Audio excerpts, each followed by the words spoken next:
Well, hello.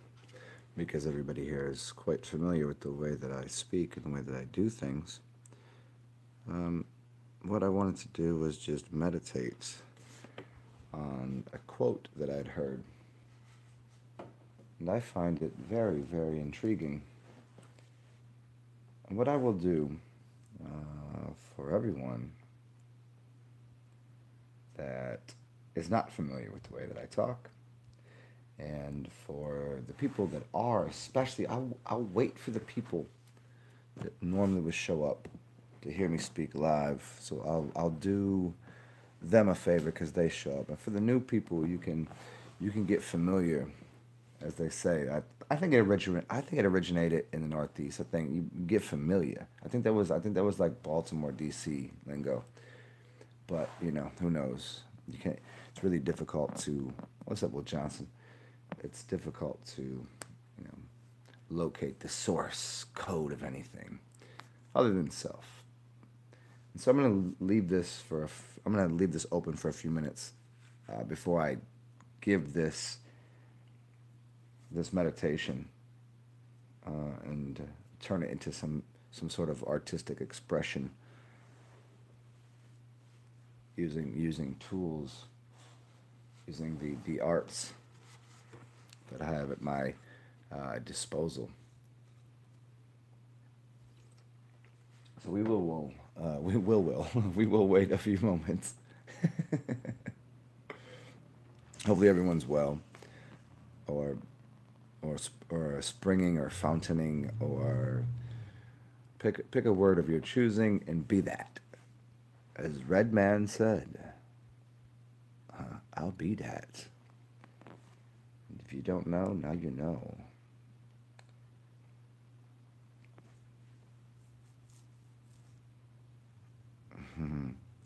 Why is the age of Pisces? Hey, a great question, Will Johnson. I will dig into that maybe short. Maybe I'll do that before everyone gets here, uh, and they'll think we're talking about this when in reality we're going to get to about 5 minutes, and that's where everybody will show up, and we'll get into this quote here. Why is the age of Pisces been not spiritually? Why is the age of Pisces been not spiritually advanced when Pisces is the most spiritual sign? Well, first of all, I would say that there is no sign that is more spiritually advanced than another. But if it were true, then you'd have to accept that it is spiritually advanced at this point because now we're not even in the age of Pisces. So Pisces, peace out, yo. You know what I mean? Because from all sources you could be provided, it appears that we are not any longer in the age of Pisces, but in the age of Aquarius, which basically goes from fish to water.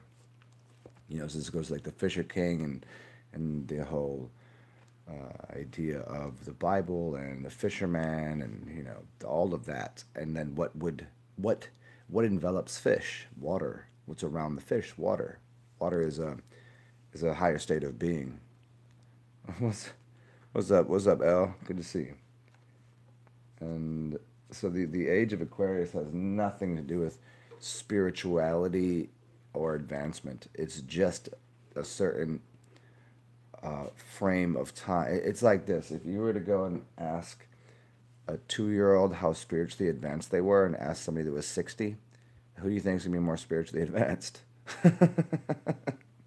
I mean, figure that one out. And ask somebody. Ask an 8-year-old how advanced they are. They're gonna feel very advanced. Then go ask somebody that's uh, going into if you go into when you remember when you went to high school. Remember when you went in ninth grade? You were just like, "Fuck, there's all these big kids up here. I can't. This is crazy." Remember when you were 8? You thought you knew all of the shit. And then when you were like 12, 13, you were going through changes in your life. And then you get to and then you start going through these processes. But in reality, remember, as you get older, then you're like 30, and all of a sudden you get this midlife. You get the midlife weird shit that people get. I don't know. But that's just that weird shit is the middle stages of in between the signs. And there's no more advanced spiritual sign. Unless it's a Gemini, because we know that, huh? I mean, it is really. I mean, in astrology, the Mercurian, the Mercury is the middle point, the silver surfer, the silver cord is connected to the belly button, which is connects the middle point of the body, which is why Mercury is the center sun, which holds the Gemini in the center of things.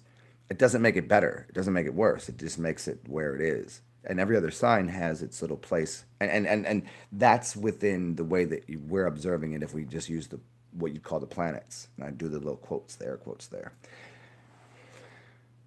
But if we just do the clock, run the 12 around the 1, if we play with the 12 around the 1 and play with the 13 with the monad, with the sun in the middle, the sun is in the middle, and you have the 12 apostles, the 12 different signs. Is there a better sign? Who loves their first child more than their last child? You know, that's not, it's easy. Yeah, Gemini in the house is what we do. That's what we do. Look, it's easy to, it's easy to love people. I love everyone. That doesn't mean I like everyone. So if I had 12 children, I mean, having 144,000 children, having 7 billion children is difficult because like I love them all the same. But like, do I like you? I don't have to like all my children. I love you. I don't like you. You know, how can you like everyone? And that's the thing about depending on what part of the sign you're in. Like you don't have to like this thing over here. If you get into the triangulations and the trinaries of the you know why these three signs work in this union and these the opposites have this weird thing, and then you could use a few different, you could use the fourths, you could use the triads, you could use a lot of different things. You can so there's like loving that shit is easy, but liking things you don't have to like things. You don't have to like the smell of certain things. You don't have to like the taste of certain things. Like, that's what taste is. Everyone has their own taste. Man, you know how many times I've gone somewhere. I'm like, this is the most incredible dish, and people's like, yeah. I'm like, man, you have no taste, do you? And there's some people that have no taste, but even people with a very advanced palate, they don't. They have different types of taste. Now, someone that likes different kinds of music, you can understand it in there. Like there's music that is just fucking awful, that some people love. So what are you gonna do with that? But there is no more advanced sign on the zodiac at all. That doesn't exist. So what up? Yeah, what up, Angel? What? Yeah, concept the kind of the thank you, John. The concept of spirituality, and don't worry, we're gonna get as I continue on this, we're gonna get to the quote that I was gonna get to. But this is enjoyable. Thank you for the lead in with that spirituality. I've been I do the dumbest shit so that it fucks people up in the head to think like I thought that dude was spiritual. It's like well, fuck. Of course I'm being spiritual. Everything I'm doing is spiritual, and everything you're doing is spiritual. You just forgot. That's the spirituality is everything. Spirituality is in the food, it's in the alcohol, it's in the dog, it's in the carpet, it's in the TV, it's in your mind. It's in it spirituality is another word for the ether, what runs between us all, the same wind blows upon us all. That's what spirituality is.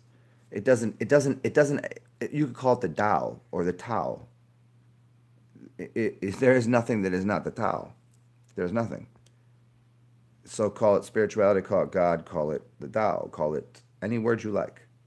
But it just means what everything is. My hat, my hair, the way that I speak, the way that you're listening, the way that I listen to things, the way that I have, that's all the same thing. Okay, then we got to divvy it up so we can have an experience. But don't let as Will Johnson was saying here, don't don't let the concept. I think this is a really. I don't know if you even meant it as much as I think he did, but whatever. The concept of spirituality is really a fuckery. I'm just gonna keep saying fuck until I can get it right. It's a fuckery of things. There's no such thing. It's like saying one is one. It's like saying the floor is the floor. It's like saying my eyeball is an eyeball. It's okay. It's equating what is already what it is. So spirituality, to say that, like, conceptualize it, can't exist, because there's nothing but spirituality.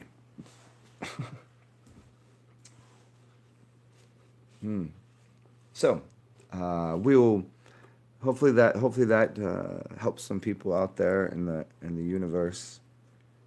Dave Chappelle, spirits will count me. Yeah, every day. So here's the quote that I wanted to. Now we got a few people in here. Hopefully enough of my rants and tyrants and my tirades and my tyrannical authority over my channel, and arguing and yelling and shitting on things and words and people that type. Hopefully it's gotten rid of some of the what doesn't belong in here. But isn't that spirituality too? Because I mean, I was talking to somebody. I was talking to Cora. We were walking down the street yesterday, or the day before, and the traffic was amazing because it was Mardi Gras and there's people driving through the streets. And I say, wouldn't it be great if we could all link up at this place, but we can't because the bar isn't big enough, so we all have to like disperse and go in different directions and go to a bunch of different, you know. We go to this club over here, we go to this bar over here, we go dance in the streets, we go do this over here, we're walking on, like, we all have to go in different directions because you can't all go in the same direction. That's an impossibility because you can't have all of the spirit condensed into the same space. That would cause an implosion, which is what happened initially in reality. Everything went in the same direction, just imploded, just went in, it went to the center, which would be the North Pole. Everything went to the North Pole, which is the cell on a cellular level. Here, I'll go really hard at this for you guys. If you could understand, people are like, what the fuck is he talking about? But I promise if you listen to all my videos, you'll start to understand. You start to understand. Understand. The understanding is an implosion of what happens on a molecular, cellular level of when you start consuming the things that you need in your life, i.e., information from television. Television isn't bad. Just learn how to view it. Music. Learn how to hear the music. You know, when you eat food, maybe you shouldn't eat so much food because the food's just going to get in the way. Because the food wants to go that way. Start consuming more liquid and start breathing more. Because the liquid is going to start to, if it's the right liquid, start push things out of your body and get rid of what you don't need. So that way you can recycle by breathing, prana, energy, chi, and it becomes a vortex which implodes upon itself. This is what Orin or urine therapy means. And I don't like using the word therapy, as I've spoke about many times. But consuming yourself, it loops it back inside of yourself and you implode into yourself and expresses outward. Implodes in, expresses outward. That's the main idea of all of reality. Because everything we've been exposed is explode. Everything that explodes in this universe is cars have combustion engines. They compress something, but it doesn't implode, it explodes. Because they can't compress the molecules. They can't compress the atom to the point that it implodes, which then would take you to the state of... Let's see, this would be a long one to go that way. Give me 1 second. Let me see which direction to go here. Let's just say this. Just look at a fountain and what it's doing, and the way that if you consume self, even the television and everything around you is self. But as long as you know how to digest and re-ingest these things, it starts to implode and you create some reality. I don't know where I start with that, but that's how it works. And here's what I wanted to go with right here. Here's what I went with. Yeah, the spirits and the spirituality. Here we go. So here's the Here's the quote. 15 minutes in, I said 5. What a fucking liar I was. But I didn't lie. I just talked a little longer than I wanted to. Here you go. Before a child talks, they sing. Before they write, they draw. As soon as they stand, they dance. Art is fundamental to human expression. Let me rephrase that for everybody. And not rephrase, let me just say it again with a little more inflection on certain words. Before a child talks, they sing. Before they write, they draw. And as soon as they stand, they dance. Yeah, should be known that. Think about how true that is. Really explore that concept, because a child cannot talk when they're born. All they can do is sing and scream and do all whatever it is that, you know. Before they can you teach you have to teach a child words. You definitely have to teach them what numbers are. They're not learning how to write. And before you even, Alan Watts said this thing about dancing. As soon as a child comes out the womb, they're dancing, and they dance and they dance, and then all of a sudden one day, the mother, the father figure, usually the mother figure says, "We got to take you to dance school and teach you how to dance." The kid was like, "I already know how to dance, but okay." And all of a sudden, they put the kid from a free soul and spirit that embodies all things. They take that and just jam it into a box and say, "Well, here's how you dance. Here's the 1 2 cha cha cha. Here's the tappy tippy toppy. Here's the 1 2. Here's the 2-step. Okay, now you want to play with, okay, you want to play 4-step. Now everything in this country is, or most countries is on a 4/4. Unless you tribal, then you're working with 3s, which is, you know, go listen to a 4/5 or a 3 beat. You know, it'll throw most people off. They're not gonna know how to dance to it. They have no clue, because everything is 1 2 3 fourths, 1 2 3 fourths, 1 2 3 fourths. I'm even gonna throw this in there for you, just because that's gonna confuse you. You know, the people want to do things in halves and quarter beats. Okay, that's left-brained, right-handed, masculine, mathematical this way. But it's hard, it's simple to divide by even numbers. It's hard to divide by odd numbers. It's hard to do mathematics with odd numbers. So now all of a sudden I throw the 5 in there or 3 in there. And oh shit, how do we do that? How you gonna play those instruments? How you gonna make that? That's the difficult thing. And people don't want to deal with odd things, odd people, odd calculations, because they were trained and entrained into a right-handed, left-brained, masculine mathematical concept of dealing with deuces. They want to deal with the deuce god. The yeah, you see, throw the deuces. They want to, which is actually, I'm not going to go that far with this one, because that will go. We'll say this for another time for y'all. But they want to duel. They want a dual thing. They want the Bible, Bible. They want to split things into 1s and 2s, the 1s and the 2s. So this is why you play with the Snake Eyes, plays with 1s and 2s. What's it's, you know, ever, and, you know, boots and cats on it.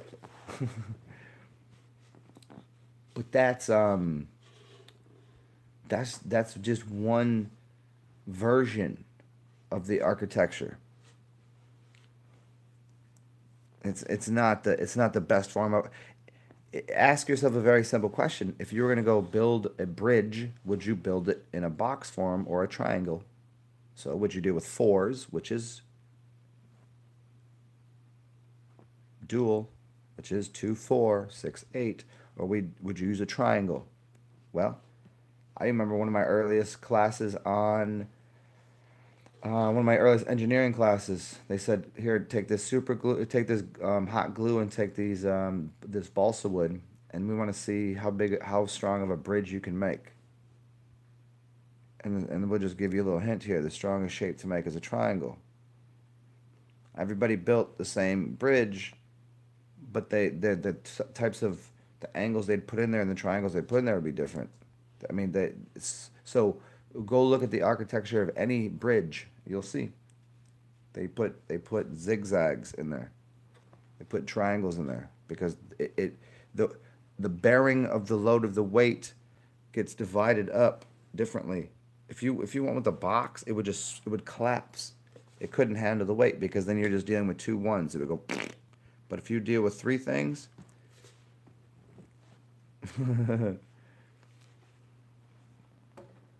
so yeah, here we are. What's going on? Who else is up in here? The Age of Pisces has been hijacked and controlled for the past 2,000 years. But yeah, Ruby Roberts, Age of Pisces. Yeah, there it is. I think here if you get into the Age of Pisces, as maybe Will Johnson said something about snake eyes before that. Like look at a fish's eyes, look at a snake's eyes, look at Pisces. Even if you broke down the word Pisces, I think you could probably find something about Isis or Isis, like Pisces. I'm spitballing this, so I can't deliver this to you fully right now because I've never even thought about this before, because the Age of Pisces is over with. But it's two fish, right? One fish, two fish, red fish, blue fish. That's two fish. And so I think there's something about duality in Pisces where there's no duality in water. So if we're in the age of Aquarius, there's no duality in it. There's no dual in it.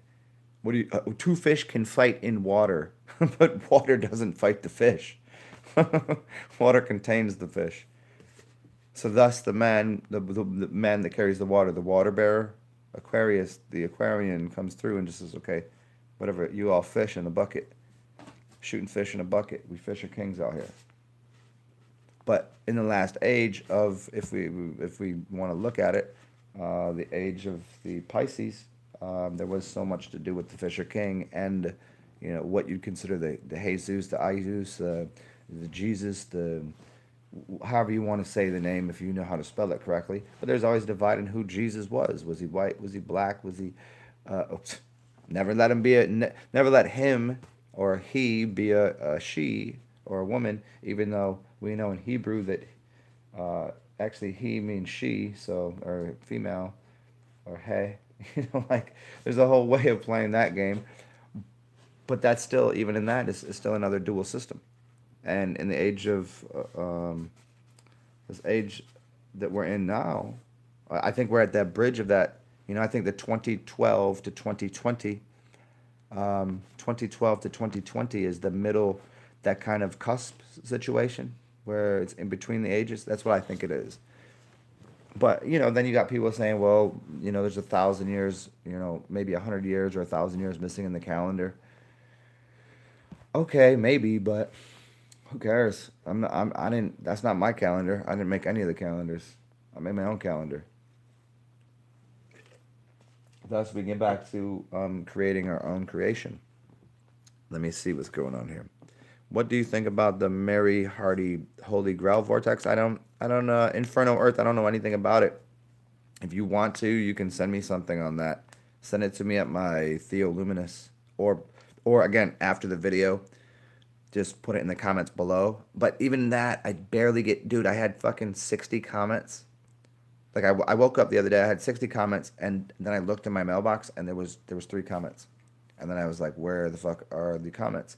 So what I'd have to do is go back through all of my videos, and I found videos from like last year that I'll click on it and I'm like, I never saw this comment, and there's like 50 comments beneath it. I'm like, I never got notification of any of these, and my shit is turned on, like my comments are turned on, like I should get it, but I just don't. So you can send it to me at Theoluminous, Theo, Theo, God, Luminous, light, Theoluminous at Gmail. You can send it there, man. I'll check it out. I've never heard of it. Mary Hardy, Holy Grail Vortex.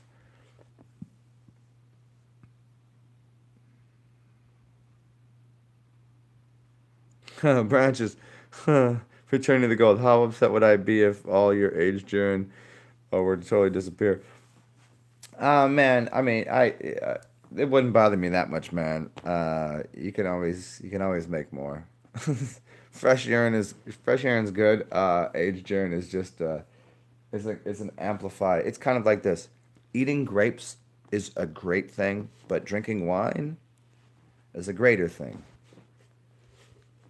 You know?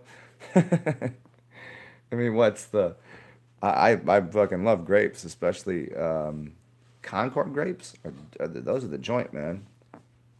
Um, and I've heard that grapes, the origination of the reason that the Jewish will drink Manischewitz is because it's made out of Concord grapes, and Concord grapes supposedly have a bunch of molecules of gold in it because they're the way it's made, the way the vines grow and what it's getting out of the earth and what the so when you get into like different kinds of grapes, so even at that, so grapes, fucking excellent. Eat grapes or drink the wine. I mean that's the difference between fresh piss and aged piss. Like they're both fucking delightful. What's up, Divine Hazel? Lucianne, Flex Luther in the building. Lucianne, I love it. I love it. Some people know as Ayo. Some people know the Flex Luther out here. We get goofy with it, and I appreciate that. Yeah, Flex Luther out here. Yo, Flex Luther is a little sore from flexing on people yesterday during Mardi Gras. I was dancing. I don't know if anybody could really say this. I got up at 8 a.m. I went to see Zulu. Zulu. I went to see Zulu Parade. We didn't get out there like 9, so we did a couple shots of vodka in the morning. And then we went and watched the parade. And then we got a snack for lunch. And then continued on partying. I was out till 2 in the morning. So I went from 8 a.m. So I did 8 a.m. to 8 a.m. to 2 a.m. And I was fully like there because I danced my legs off. Where like I woke up this morning like, why did my legs hurt? Oh, that's right. I danced everywhere I went. So I flex on people dancing. And if y'all didn't know, Zen could dance a little bit.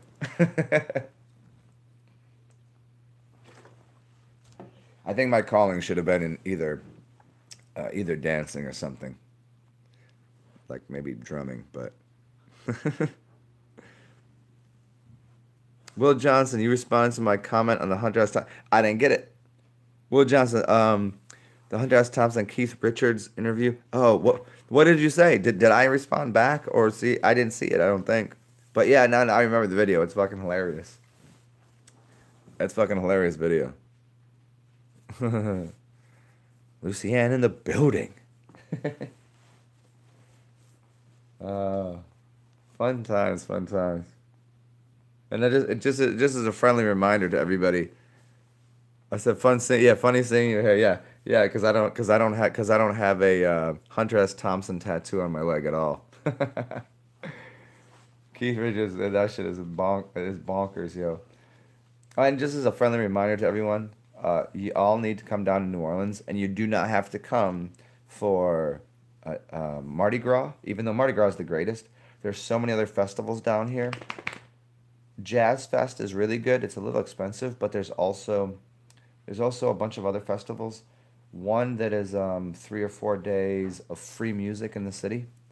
Free music. I'm telling you, they set up like I think 4 or 5 stages, and they block off basically the whole French Quarter. And if you don't understand, you just look at a map and how big the French Quarter is, and they block off like most of the streets, and they set up giant stages, and you get to listen to some of the best artists for free. It's amazing. So y'all should come down here. I feel like I should, I feel like I kind of work for the city in a way. Yeah, it's a blast down here. Hey, could you all do me a favor here? My dog is all in my fucking grill right now because she wants some food. Let me give her some food. I left it on the counter, and whenever I leave food out, she's like, I want it. Oh, I left the hot sauce out too. There it is. Hot sauce.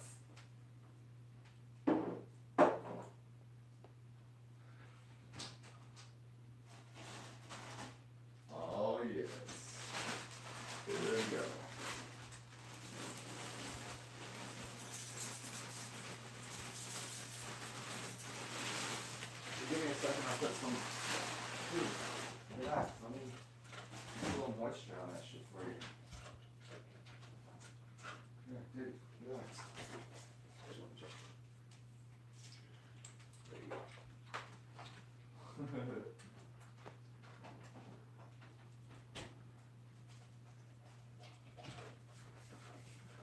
All right. All right, here we are. Back at it again. Divine Hazel, could I do you think I could wear a hat like you think I get away with wearing this hat and can't dance? Do you think I can look like this and not be able do you think I can speak like this and not be able to dance? You have to ask yourself, can he really talk like that if he can't dance? I'll put it this way. I played soccer for many, many, many years. I played in college a little bit. So, you know. And I play center midi, so just imagine, slip, slide, cha, cha, cha, all that shit. Mm. Could I dance? Could I dance? Come on.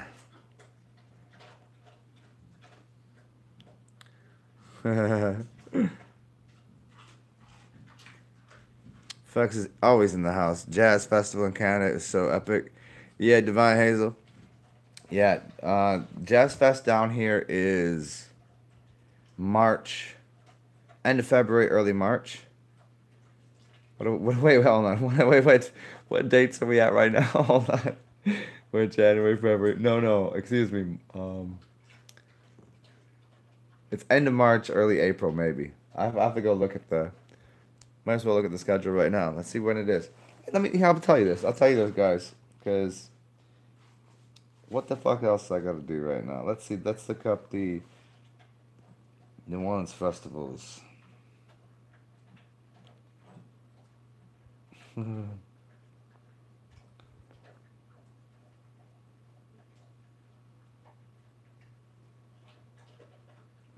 Little festival calendar. Make a little festivus out here. All right, New Orleans things to do 2019, and then we'll continue on as in this question and answer session if that's what y'all want.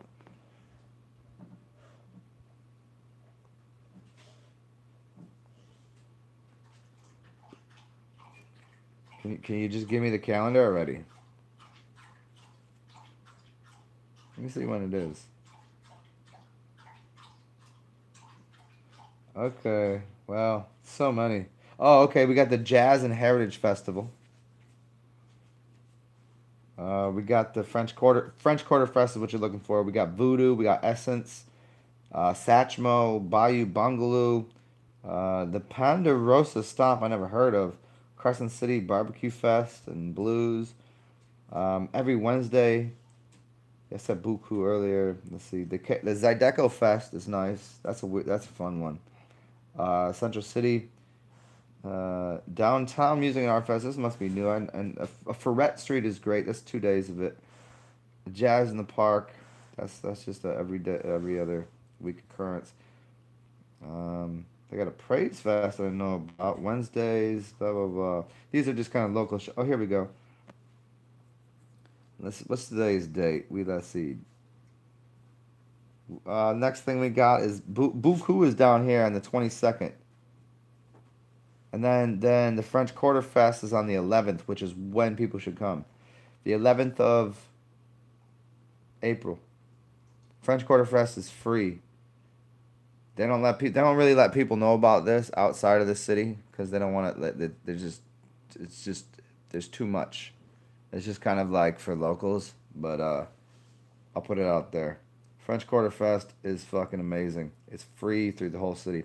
Then the Jazz and Heritage Fest is on the 25th. It's kind of expensive for tickets, but they have little bigger names. Yeah. And the Bayou Bungaloo is a lot of fun. Then we got then we got Satchmo and yeah, Essence if you got melanin in your skin or you if you got melanin in your skin or a little flavor in your heart, you can come down. Yeah. So there we go. What's up? Who else is up in here? Uh, Divine Hazel. If, it's in July up there. Yeah. Who?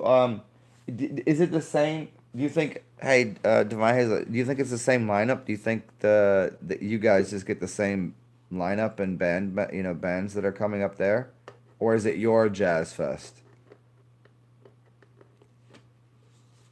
And and just as a another friendly reminder and a PSA to everybody, the uh, the city of Utah. Well, it's not the city of Utah. I don't know where Utah is the state, right? Wherever that basketball team is, wherever Salt Lake City, Utah, wherever they're playing, it's called the Jazz. There's no fucking jazz in that city. We want our name back. Just you guys should be the fucking Pelicans. It's embarrass. It's really embarrassing to our basketball team that we have the Jazz here. Our colors are purple and green and gold. It's everywhere every day. That's how we rock. And now we're the New Orleans Pelicans? What is that, a hockey team? I can't even stand that. That's ridiculous. The Jazz from what? They're not the Jazz. It's so that's why they can't win. I did this before. I'm gonna say it again. That's why they can't win a championship. That's why they never have. They never will because they stole our name. Because there's no Jazz there. There's Jazz here. Where do you think the fucking birthplace of Jazz was? Not in motherfucking Salt Lake City, Utah. Not in fucking Utah. It was in New Orleans. Give us our fucking name back. And if the owners got to go and just do the shit they do, just trade the names or something. I don't know. Utah can do something better. They call themselves the Utah Salt Lakes or something. I don't know. The Utah Salt. They're gonna be salty because they lost the Jazz. But you can't have the Jazz because you don't have any Jazz because people there don't even know how to dance. They call it the Utah Mormons or whatever. What do they got to do? Just give us the fucking name back.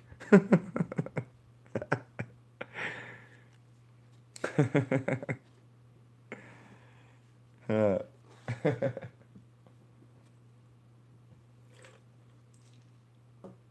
mhm.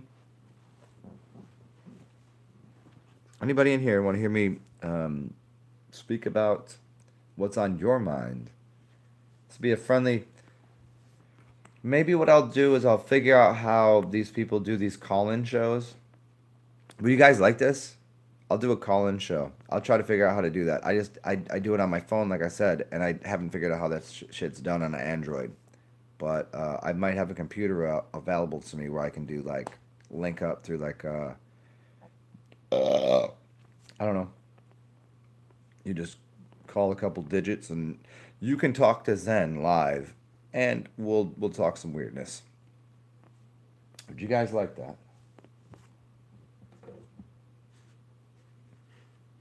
I could probably arrange for that. I've had people offer to do it before, but it just hasn't happened. So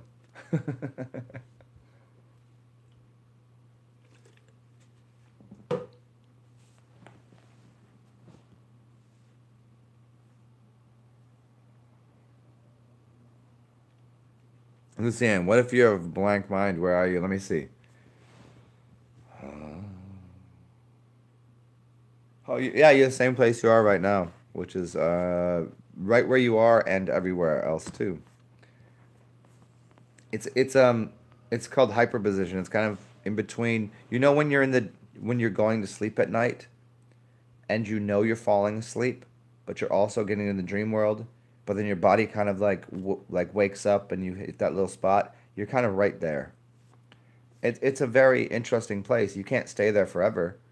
It's like kind of like being on a fence of things. You can see all the scales and everything, but then you got to dip into the different, pick one.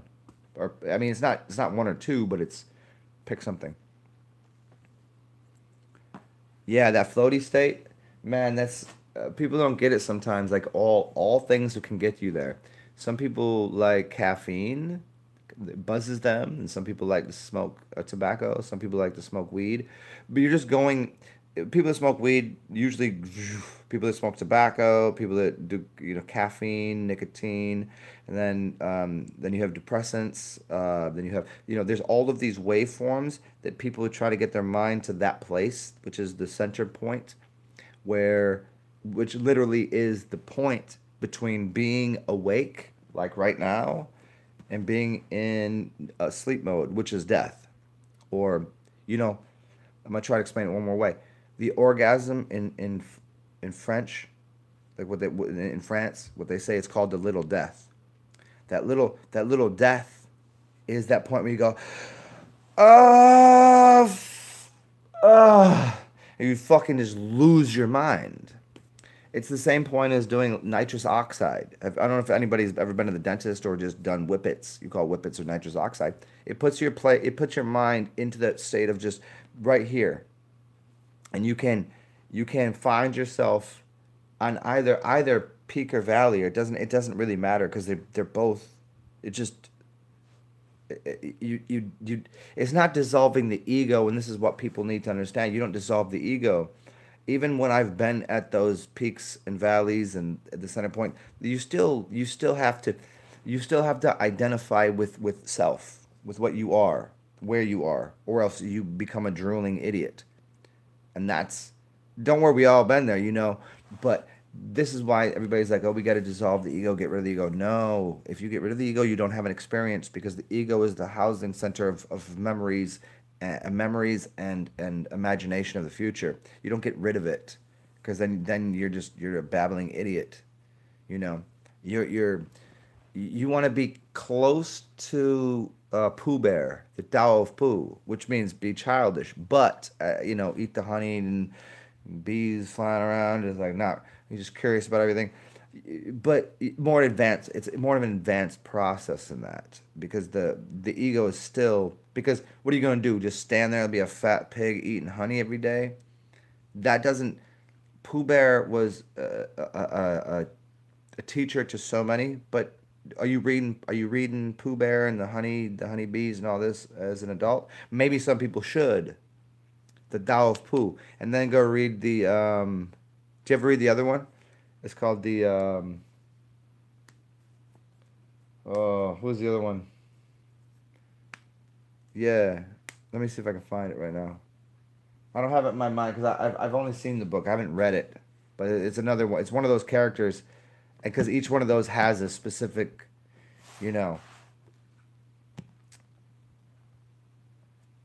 Uh, I'm sure the artist knew going into it what he was delivering from them. Here's a philosophy. Here's a psychology or whatever. So Pooh had a certain philosophy that he held strong to. He didn't just like the Pooh didn't. And why is his name Pooh? Was he some sort of shaman because he was shit? He was poo poo. He was shit. He was dark. He was dark magic. I mean, that's just another. I could play with that all day. But we don't play with poo. We play in shit. We play in the soil. Oh wait, that is poo. Fuck. If you take your shoes off, you're playing in poo all day. What do you think? What do you think the earth is made of? It's called the soil.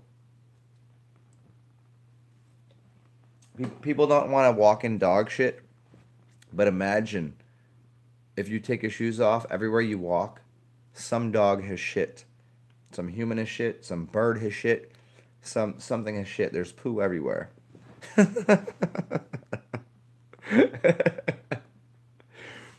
No.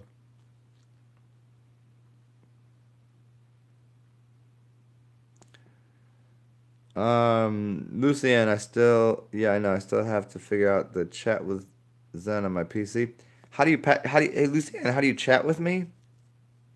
Um, do you have Google? I mean, you got Google Hangouts. You can do it through there. You can do it through. Let me see what is available over here. I'll tell you right now. You can chat with me after the show right now. Let's get done with.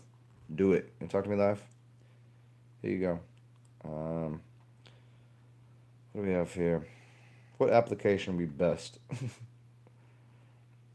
What's the easiest to use? It's got to be Google Hangouts or the other one, Because you can go right through the Gmail there. Google Hangouts. Mm. Or you can do it through WhatsApp. Oh, you can do it through Hangouts. If you go to Hangouts, Google Hangouts, you can link up with me through my email, and then we can link up on there and just push the hi, hello, how are you doing button. You can do that.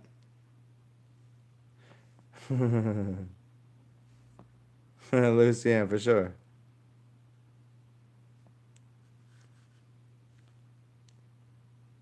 Oh, Melody Gardot, George Benson. I like that. Which is interesting, Divine Hazel. As you said that, as soon as you said Melody Gardot, I said Mardi Gras. And George Benson, yeah. Candice Springs, Rodrigo Amarante. I don't know this one. I know a few of those. Yeah, but most of those I don't know. Is that more a lot of more Spanish music? Because then I'm no, hold on. Then I'm seeing Rodrigo. Then I see Strelinsky. So that's Polish or Russian music. Dan Reeves. Yeah. Okay. Greg Porter. Okay. Um, La Hathaway. Okay, that's some interest. That's Divine Hazel. That's a really good collection right there. Just by their names, I can tell because I know three of those in there.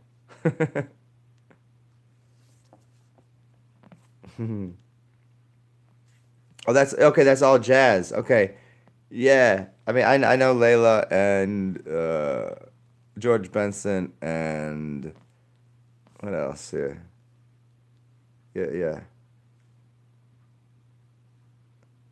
Oh, you know your jazz like that. See, for me, I pay attention to the names of musicians so little because I listen to so much different music. It would kill me. I don't even like to know people's names. When I meet people, I'm like, I'll know your energy. I'll know who you are. I don't want to know your name because it's infuriating to me. I don't. You can't simplify yourself to a few tones out of like that's blah blah blah.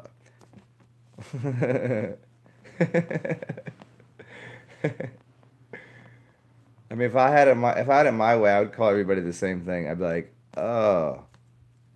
I usually normally what I do whenever I see somebody, I go, oh, there you are. I think that's fun. Hmm.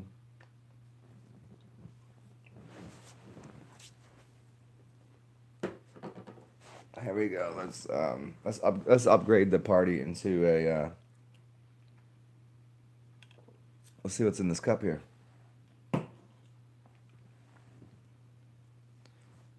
So Lucianne, did you figure this out? You got that all? You got figured out? Hey, I'm gonna be off of here in a few minutes, anyways, because my phone. I have this phone and I have this computer. The computer works. The phone is almost discharged, and I have to plug it into the wall. So if you'd like to, after the show is over, holler at your boy, and we'll do it from there. Don't call me way too later on that because then I'll be sleeping or drunk. Not that I'm not amusing when I'm drunk, but Hmm.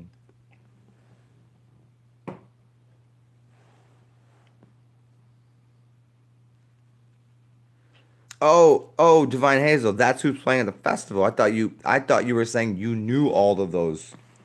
Okay. Yeah, yeah, George Benson, that's amazing right there. Uh-huh. Let me see if they're playing at this. I don't think they're playing at this festival. That's not who's playing here this year, no. So you have a different festival for the jazz and heritage festival here you go. Here's why you have to pay a lot to come to the jazz festival here, because the Rolling Stones are playing, Dave Matthews, Katy, excuse me, Katy Perry if you're into that, Jimmy Buffet, and Van motherfucking Morrison's gonna be here, Al Green, Diana Ross, Earth, Wind, and Fire, The Revivalist, Tank and the Bangers, Alanis Morissette, and then people from around here that y'all should know. Trombone Shorty. Well, I mean, the Revivalists are from here. Trombone Shorty.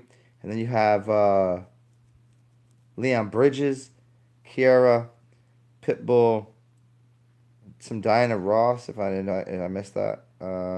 Yeah, so the jazz that's just a little bit. It's super stupid. That's super stupid. But what's greater than that, because you got to pay for them tickets.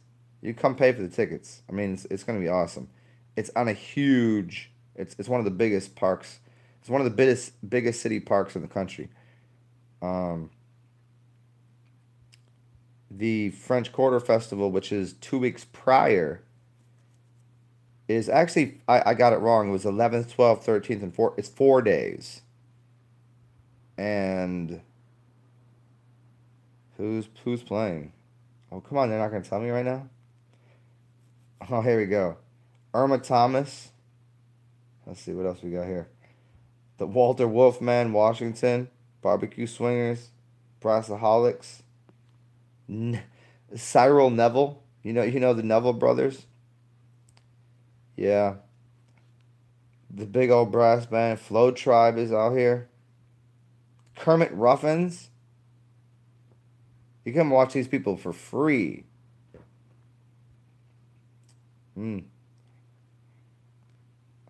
And there's food everywhere. And the weather is going to be fucking amazing because it's in about a month, so it should be about 85 every day. Maybe a little warmer. We might get up in the 90s.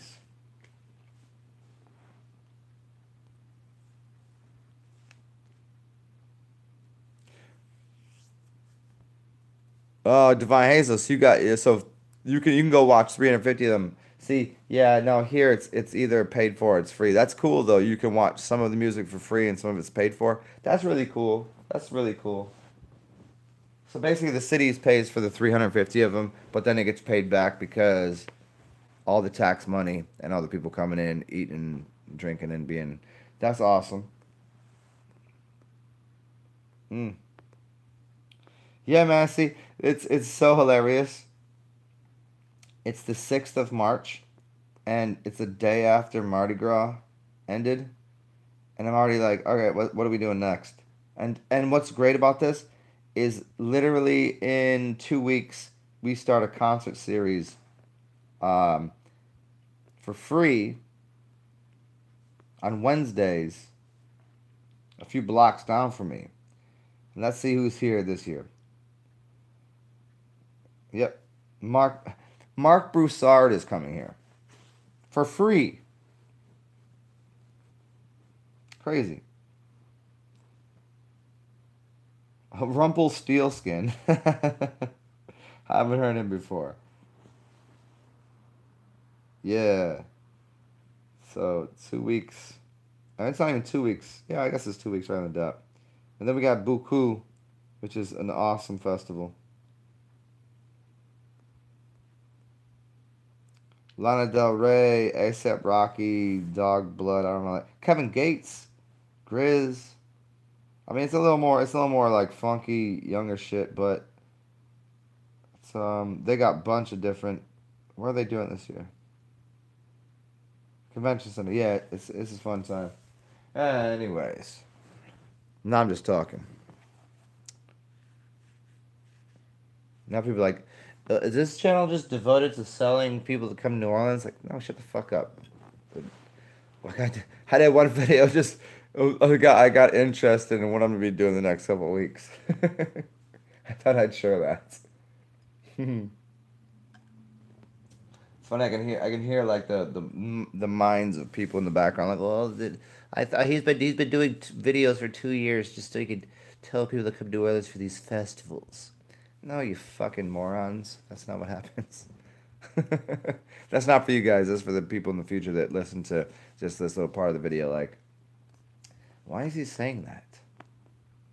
Well, because I'm goofy and I'm just like you. Complete fucking moron.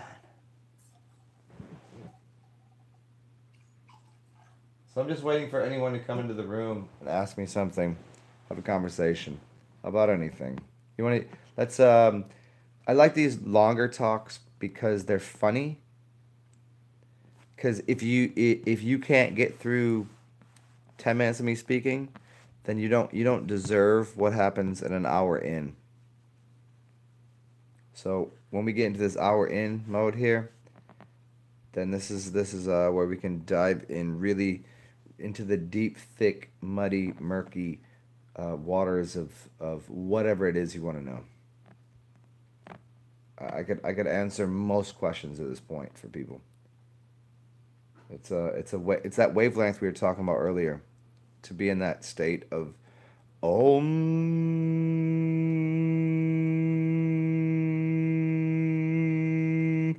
There's different ways to get there.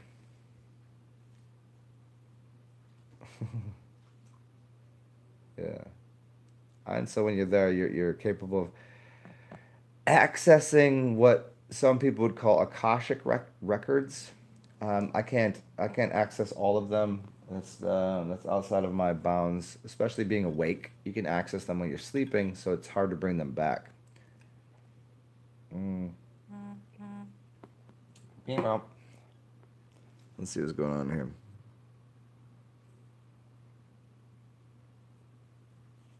Mhm. Oh, you got Peter Frampton. All right. Nora Jones is good. Yeah. Peter Frampton, Nora Jones. I like Nora Jones lots.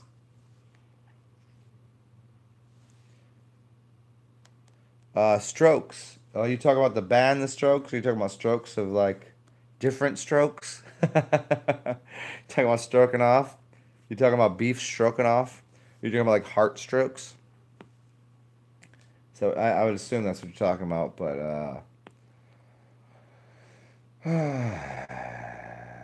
um, sure, strokes. Well, let's look at it this way. It usually happens to people. It's connected to three things: uh, heart, blood movement, and mind.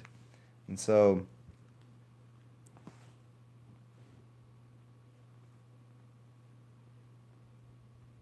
daily dose of the world. Yes. Hey, daily dose. It's good to see you here. I have some LSD for you. Here's your daily dose. Bodily strokes. Yeah, I hear you. So, yeah, here's the three connections. Usually, it happens later in life. There's no one for the majority of life getting strokes, right? It happens when you're old. I mean, usually you get stroked off at any age, but and then let me use a couple of examples here and see if I can talk you into an idea. Sorry, bro, you only smoke weed. Yeah, sure, yeah. Well, you never know. I don't know where you're getting your weed from, but I'm sure these days, and as long as I don't know what country you're from or where you at, but weed has been for a long time very genetically modified, and people have been spraying it with shit. I don't know if you ever smoked that shit. They got that backyard boogie that they be spraying all the embalming fluid on or something, or even get these new strains these days. That's not good, man. It's not good stuff. Some of it's really, really good, but some of it's awful. I mean, hey, I don't know. I don't, I don't fuck with any of this shit. Okay, hey, daily dose for sure, man. Yeah, Germany next to the Netherlands. Yeah, that's good to see you, man. It's good to see you. Um, Let me go back to this stroke thing here for Divine Hazel. Uh, let's see okay. Now I'm gonna walk you through how my mind works, if that would be fun for you guys. Especially when you're given a new piece of information, what you try to do is tie together a bunch of different pieces of information. So I would say the word stroke means, well, I've bowled before, and when you throw a ball, there's something called like how good your arm throw is, like how good your stroke is. Stroking is jerking someone off. Stroke is like when you're like You're like, what a fucking stroke that dude is. I mean, he's a tall, lanky dude. Stroke is so. So what I would do is I'll go through all of these different. I immediately did all of that as soon as he said stroke. That's why I was giving the jokes on the strokes, and saying like, which one are you talking about? Even though I knew you meant heart stroke. Um, and why does it happen later in life? It usually has to do with well, a lack of oil that has lubricated the system, and not enough hydration, and um, how could I figure that out with the other things? Because long, lanky, strokey dudes, they're always kind of like they don't move right. They don't, you know, when you play bowling, there's not enough oil on the lane, so now we got oil to play with. So all of these things fit together. And you're like, you're just making this shit up as you go. Yeah, kind of, but not really. Not really, because the language was created a long time ago by some very, very intelligent higher beings that were basically they're you, they're your ancestors, they're inside of your DNA. That if you can unlock the coding, then you don't understand what I'm saying. Electric Tao, good to see you. Um, yeah, what's up, Linda Jackson? Yeah, people are having strokes younger in life, and I think it really has to do with the lack of most of it is lack of hydration and lack of oil in their system. If we look at two things, let me refer you all back to one major point that I want to make, which is that your body and everything in it, and I hope you can hear what I'm saying, that your body is an arc, an ARC, which is a car, a CAR. So everything that we've been delivered in our physical reality is just a weaker version of what we are, meaning our eyes have the same, it's a shutter speed on a camera. Our ear, we got speakers, right? It's doing the same thing. We have these different systems, but a car already is working like the inside of our body. So what do we need in a car? We need oil and we need gas. Well, in our body, we need oil and gas. And that gas can either be through the spirit, the breath, or you can get it through alcohol. That's a form. That's so if you in your car look at it like a car, because in a car you need both the air, because you have an air manifold on the front, and the funny cars, woof, woof, woof, woof, you have the gas, you have the air go in, which is a gas, and then you have the gas that goes in, which is a liquid, because it's extracting something from it. So you've got the alcohol, which is an ether, and you also have the air, which is an ether. It's a hard, it's a longer explanation, but then you also have the oil to lubricate everything in the system, and then you have the engine, which is this engine manifold, right?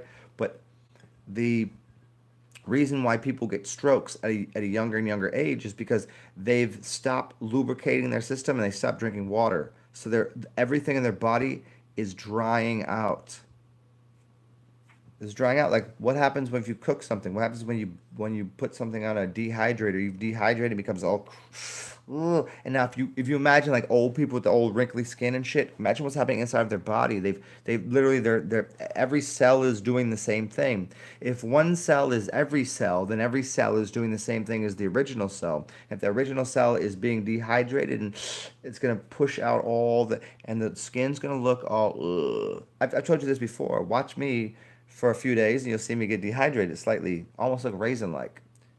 Just look for a couple days, and then I can just lubricate myself, put some oil in me, put some water in me, cleanse myself, get all the mess out my body, and get a little sunshine.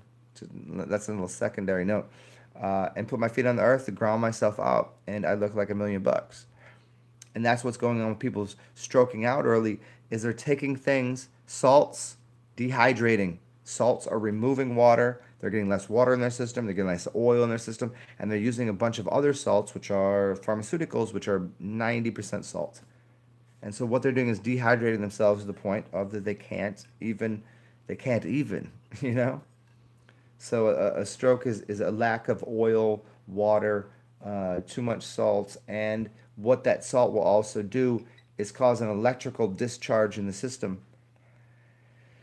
Why do you think that in a battery in a car, here we go back to the car again, you have to put distilled water in the battery? Go back to the 1980s. Remember you had this battery and it had water in it, and it says only fill this with distilled water? Yeah, because the distilled water is what it needed. Your body needs distilled water. You don't want to add all the extra minerals because the extra minerals will cause an electrical current to jump gaps and just to and cause it to fucking seize up. It just and it's stuck.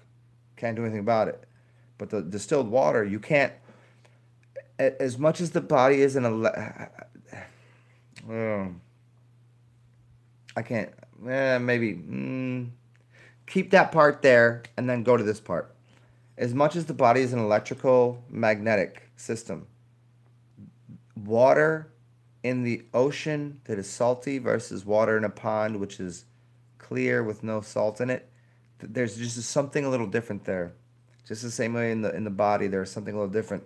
And if we become more like a still pond, what you want is to remove the salt from your mind and remove the salt from your veins in your body, and everything will function differently. You'll still function properly. You'll become the point that we were talking about earlier. As I like to go back, loop it around, 360 style or 180 style to the earlier question that was posed. You would get into that infinite space of what is what. Bruce Lee told you, be like water, my friend. So the more liquids, like you need to have. Hey, are you gonna keep your engine cool? Well, what would you do to keep your engine cool in a car? I'm gonna show you. I'm gonna go even harder at this for y'all. Back in the day, what they did is they put green fluid in the radiator, and now they put red fluid in certain cars. The red fluid is called rose water. Rose water cools you off. Ethanol on the skin pulls heat out of you. Or, no, excuse me, isopropyl rubbing alcohol pulls heat out of you. So that the rose water and the isopropyl, go watch my man Soul Voice. He talks all about this. But if you just look at a car and then mimic it up with the human body, that's what's happening with why the veins or it can get dirtied or the veins can start to become brittle. It's the same thing that's going on in a car because you're not running new fluids through it because you heat it up too much. You go too fast. You didn't put a new oil in it. Like, oh, you just got to recycle the oil. The difference with the human body and the car is one thing. The human body can replace its parts like without having to go to somewhere else. With a car, you have to take it to what you'd consider the doctor. You'd have to take it to somebody that could replace all the parts in the car. You could do it yourself, but the human body does it. It does it on its own anyways, as long as you provide it with just the essentials, which is basically just water. It's basically just distilled water or urine. Urine already has urea in it. Urea is the recycled fat, basically, the fat that will make the rest of the body like capable of pushing fluids through it. Urea. What do you think they make makeup out of? What do you think? Why do you think women put that? Supermodels usually put that on their face because the urea is basically like almost like a fat. So there's that talk on that. So just strokes, you could fix that. And here's how to fix a stroke. Here you go. You want to fix a stroke? If if someone's old and has a stroke, is having a stroke, if they would learn to carry around cayenne pepper with them, cayenne motherfucking pepper, yes, the hottest they can get. Put it in a pill form if they must, but cayenne pepper, because that cayenne goes in the system and immediately that's like cleansing the blood system. When you take cayenne pepper, what happens? Your nose starts running, your eyes might start watering, you might start sweating. So that is purging the system the same way in a car. If you were to clean a car out internally, there's a way to clean out the entire system. What you add is higher octane, which is higher energy systems. Higher energy systems is cayenne, hot pepper. Why you think the healthiest cultures tend to eat hot peppers? You think these little mayonnaise-fed, white bread-eating, white-ass Americans are eating anything hot ever? These I want to say Americans. I mean these white motherfuckers eat anything hot. They'd be like, oh, this dude's white. Motherfucker, you don't. No, you don't understand. What I'm saying is, I'm not saying to go and eat hot food as hot as possible all day, but hey, I mean, you want to do some shots of some really, you want to see some really good hot sauce that I just got yesterday? It's really delicious. I'm gonna show you. Oh, you guys gotta see this stuff. This is tasty. This is so tasty. Um, Here you go. Check it out. This is called. Here you go. This is a hot sauce. Salsa picante chile habanero el yucateco. Yucateco. This is a black label reserve right here. This is a habanero hot sauce. And so what that does is it starts to move things through your system. It removes all of the elements from your system that shouldn't be there. So like in your car, when you get things backed up, you're just getting it stuck in the way. So for strokes, you can fix a stroke almost or a heart attack. Heart attacks and strokes are very similar. Heart attack is more of like an anxious response. It kind of we'll do that another time. But the stroke, yeah, just hot sauce, hot pepper. It will start to move things out of the body, make the heart compress faster, and push things out of the system. Yep, there you go. Yeah. What's up, Electric Dow? What's up, Danny?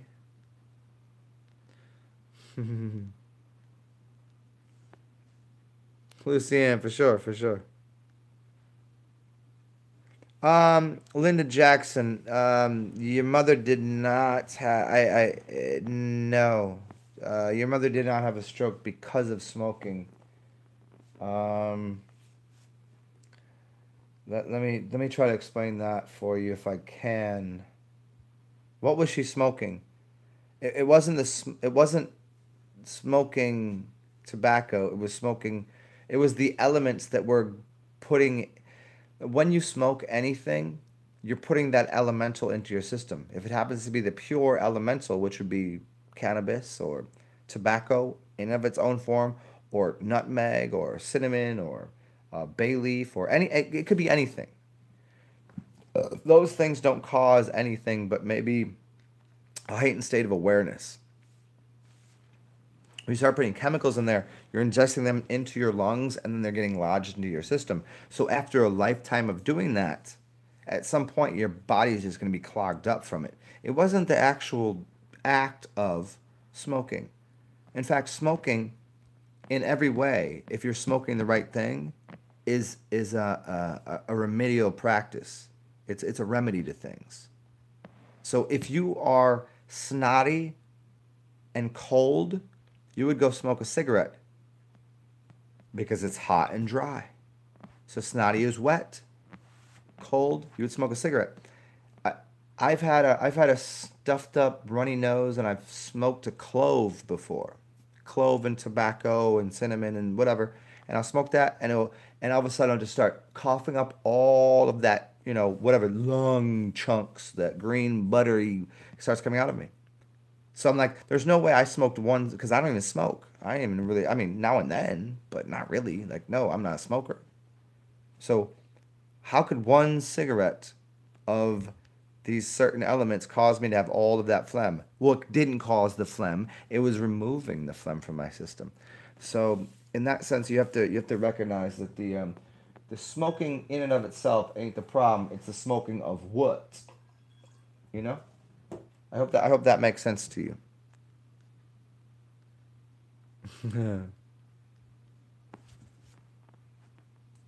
Can I fix a heart murmur? I mean, I can't, but you could. Divine Hazel, yeah, hot peppers, yo. I can't. I can. I like habaneros. I can, Scotch bonnets and all that. Like I could get up in the 300s, but the million range, that's I've seen one of my friends, like I had to like pour yogurt on his neck and watch him vomit out the whole thing. I mean, I knew he needed a little. He should have started with a little less hot. He said he could handle hot things. I was like, well, fuck it. I'm ordering a the ghost chili, the boot jalokia. If you know the boot jalokia, um, it's like 100 well, no, it's 1.1 million Scoville heat units. I wouldn't suggest anybody to try it. It's not really worth it. I mean, I've eaten a Thai chili. I've eaten a fresh, uh, tiny little Thai chili that was just so perfectly ripe off of a plant, and like just walking by someone's yard, and they had them there so they would keep the critters away from their garden. And I picked one off and I ate it. And I was like, yep, that was a fucking mistake. And the other time I ate a Thai chili's can be anywhere between 30 and 150,000. And I had it in a martini. So you got the alcohol, which is going to dry your mouth out to begin with, and then you have the olive with the yeah, that's don't do that. The hot and dirty martini with Thai chilies is dangerous, dude. Dangerous. I had a good 15 minutes. I was just like sucking up the drool. Yeah, can I do it? Yeah, I know what you meant, Jessica. Yeah, heart murmurs are, let's see how to do that. I mean that goes back to what we were just saying. I mean it has to do with like I would probably go with cleansing the veins by consuming a garlic, onion, ginger, apple cider, and cayenne tonic that I'd blend up. I'd consume that, and then up my butthole, up the rectum, I would take a bunch of sesame oil. I'd warm it up to about body temperature.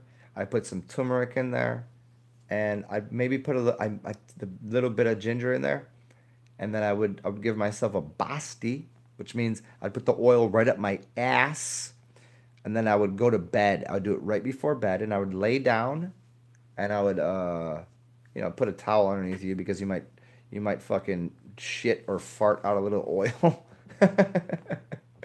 during the night. But you shouldn't have to shit right away. It should just go in your system, and that will start to balance your humors. Or in Ayurveda, or the Indian cultures, they have different name for them. It doesn't really matter, but it just balances out. Whether you're a hot person, a dry person, a wet person, or a cold person. And so that oil will get into your system. So if you put, say,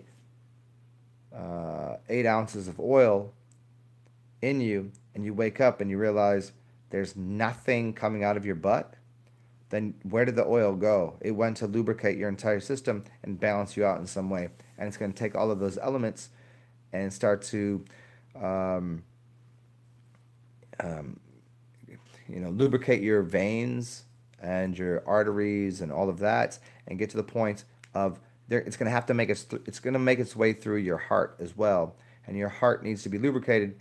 And that little double dip thing, dip, that murmur, that would be one of your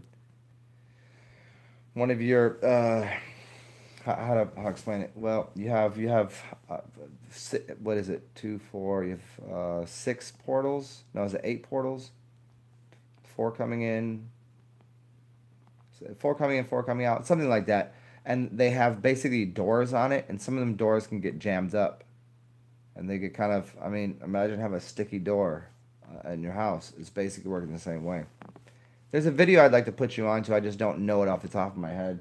You can understand how the heart works a little bit more, and then just add into it the idea of water and liquids, or excuse me, water and oils.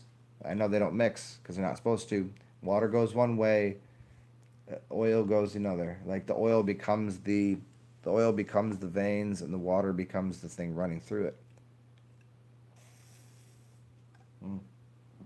I mean, there's a little more to the murmur thing, but a murmur has to do with stuttering as well. So let's see. Hmm. If you think of a child that has a stutter, another way to do it is, now this is going to be a really long, oh, it's going to be a short thing, but your brain's going to have to work the way mine does, and it's a visualization tactic that I'm working with here. If I tell you that if your child is, say, autistic or has some sort of learning disability, what you would do is you would make that child walk through a figure eight. And by walking through that figure eight, they're walking this path that allows their brain to, like, think about skiing, think about the movement patterns of life. It's a sine wave. It's up and down. It's left and right. It's back and forth. Now that right there is equivalent to the lubrication of all of the system in the body, because your body with the oil is making a figure eight. Your your veins and your arteries and all of this, with the center point being the middle, with your, which would be your heart, is it's a giant figure eight, and so you're just relubricating the system. And so, even in the mind is a figure eight. It's a self lubricating system. It your mind is the same thing as a fountain. A fountain is a figure eight if you'd understand. What goes in the bottom comes out the top and it spins back through. It's a torus or a toroidal field. The torus is a figure eight. And so it's called a figure eight. If you eat something, you've eaten it. You've eaten it. It's an eight. That's the power of the energy of the eight. So the consumption and that movement pattern. So that movement pattern of whatever you put in your body is what's going to, recycle through it. This realm is a figure eight. It's electric towel. Thank you. What's the name? What's the name of that thing? We did this the other day, and I always forget the name of it. If you cut part of the figure eight and you spin it around, it becomes this certain shape. Um, it's like a, if I took a piece of paper that was flat, and I made a figure eight, and then I cut it and I flip the other side around. It's this specific shape they call a something. Maybe somebody else can figure it out for themselves. And I would, if I was a teacher, I would do that shit on purpose. Obviously, like, I don't know what the name of it. You should go figure that out. That. But I just don't remember the name of it. I'd tell you, a Mobius strip. There you go. There you go. I'll just give it away. It's called a Mobius strip, and you should go look up what a Mobius strip is. And that's basically that's what the mind does, and that's what the body does, and that's what everything does. The oil in the car, the whole thing, the whole system works that way. It's a toroidal field, it's a torus field, it's a figure eight, it's a Mobius strip. That's how it all works. Let me scroll back through here. Mar Maestro. Wonder on thoughts of urine consumption in pregnancy. I don't see why it would be a bad idea, considering the baby is already consuming the urine of the mother and itself. If it's healthy now, it's healthy all the time. There is no caveats to. I don't believe, it doesn't seem to me that there's a caveat to when drinking your piss would be a bad idea, with one exception. If you have something really broken in your whole shit, in your whole system, that you're pissing out weird shit. And in that case, if you hold up in like, then just go drink the distilled water.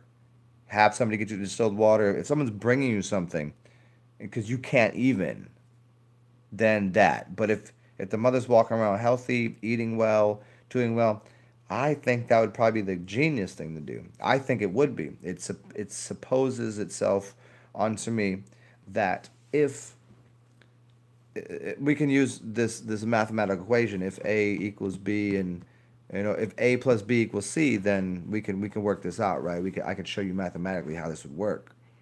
So if you're healthy, then why wouldn't it be healthy then? If it's healthy every other time, then why then would it be unhealthy? So I would think it would be. I wouldn't see a problem with it. I think it would probably be the most genius thing to do. But um, I would never be like, well, I'm a fucking doctor out here. I think I should do is job soup some piss and feed your kids. Like I don't. That's ridiculous, right? But if we're gonna do a math equation and we're gonna write it on the board, like okay, if piss is okay, here's piss. Piss is A. If piss is clean, and I consume it. I could do the mathematical equation on the board and do some NASA scientist shit for you. If A is piss and B is, you know, you see how we could work that out. So there's no reason it wouldn't be clean if we started with the first word, which was piss is clean. Period. Unless one thing, you've broken something inside of you and you're pissing out shit, and that doesn't happen. You'd have to really have done a fucking number in yourself for that to happen. You know what I'm saying? Considering the child was already sitting in its own waste, its own piss, and its mother's piss, because piss is essentially, literally here. Let me go a little farther for you guys.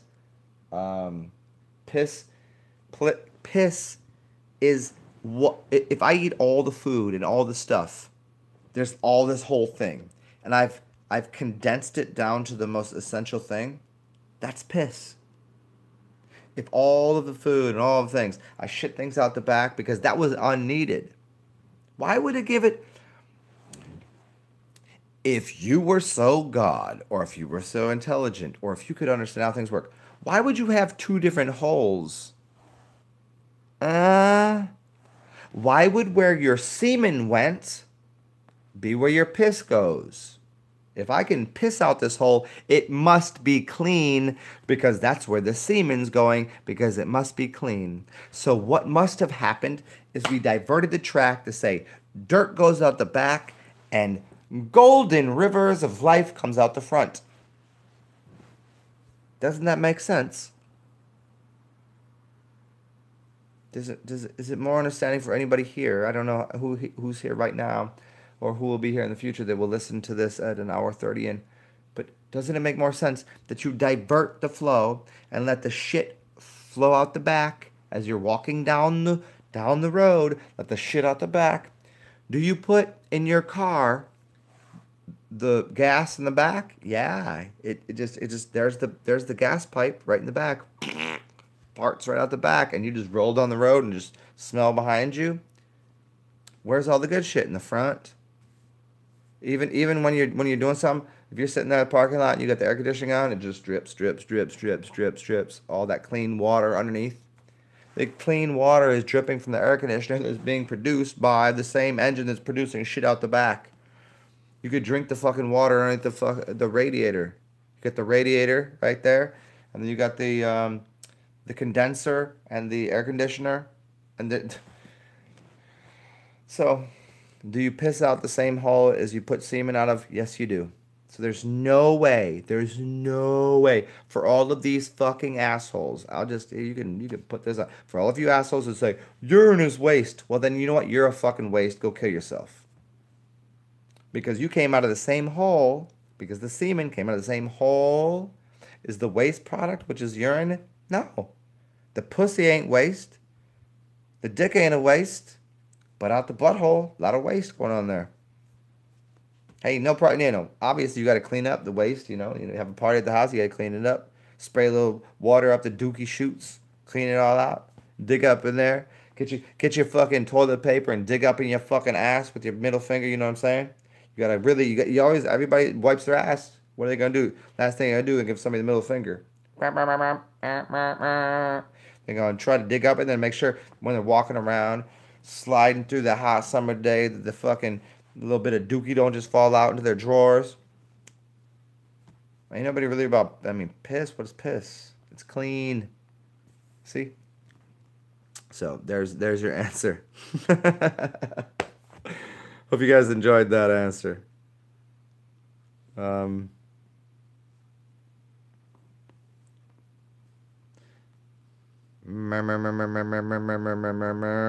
Divine Hazel.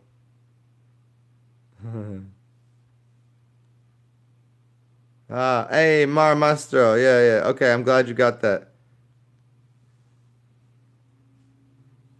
Yeah, due to the fact that Yerm will take out the baddies, the uptake of Yerm will take out even more. Yeah. Thank you, L33. Yeah. Good to see you, man. Again. Laser Gazelle, Eskimo Baby Wipers, enough said. I mean, there's a reason. There's a reason that in the other cultures they'll eat with one hand and wipe their ass with the other. There's a reason people don't shake. There's okay. In Indian culture, you do this not because you want to. Well, that's more.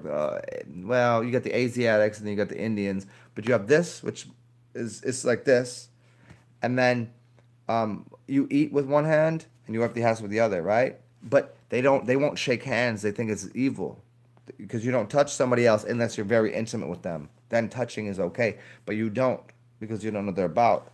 So because you keep your dirty hands off of me because you're coming into my space. And so the hand, okay, look at you.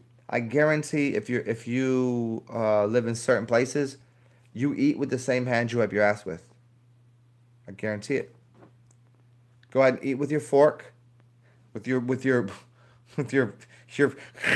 gonna just fucking jam this fork in here. You can use that knife, saw it away, eat that spoon.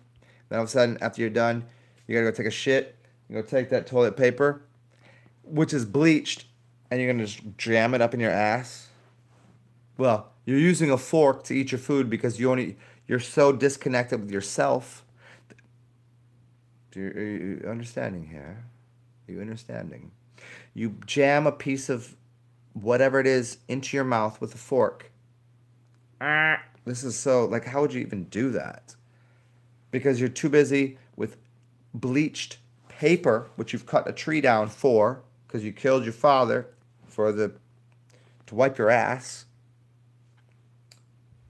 And just dig it out there and then just like, and then because so you have to jab at the food. Get rid of the utensils, get some decent toilet paper, and get yourself a bidet. Use the water. Don't worry. The water's not mad at it. The water's gonna clean itself. Don't be worried about wasting water. You can't waste water. Get yourself a bidet. Take a shit. Clean your ass with a bidet, and then dap it off with a little toilet paper, or get yourself a towel. Get yourself a towel that's purposely built for dabbing your ass off afterwards, or just sit in the toilet and just let it dry.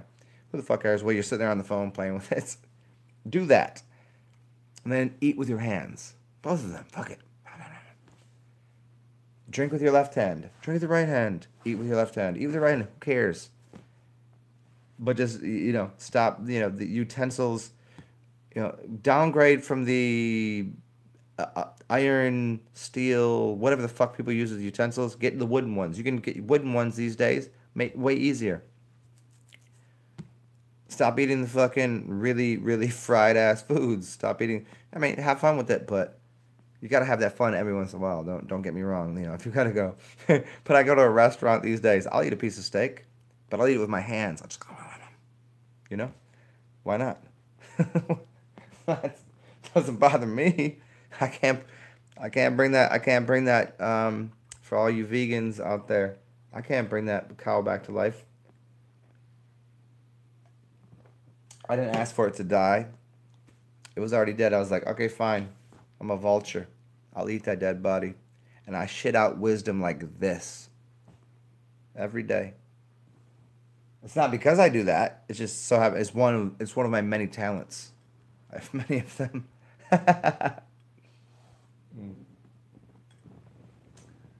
Speaking of many talents, I have to piss, and then we'll continue on.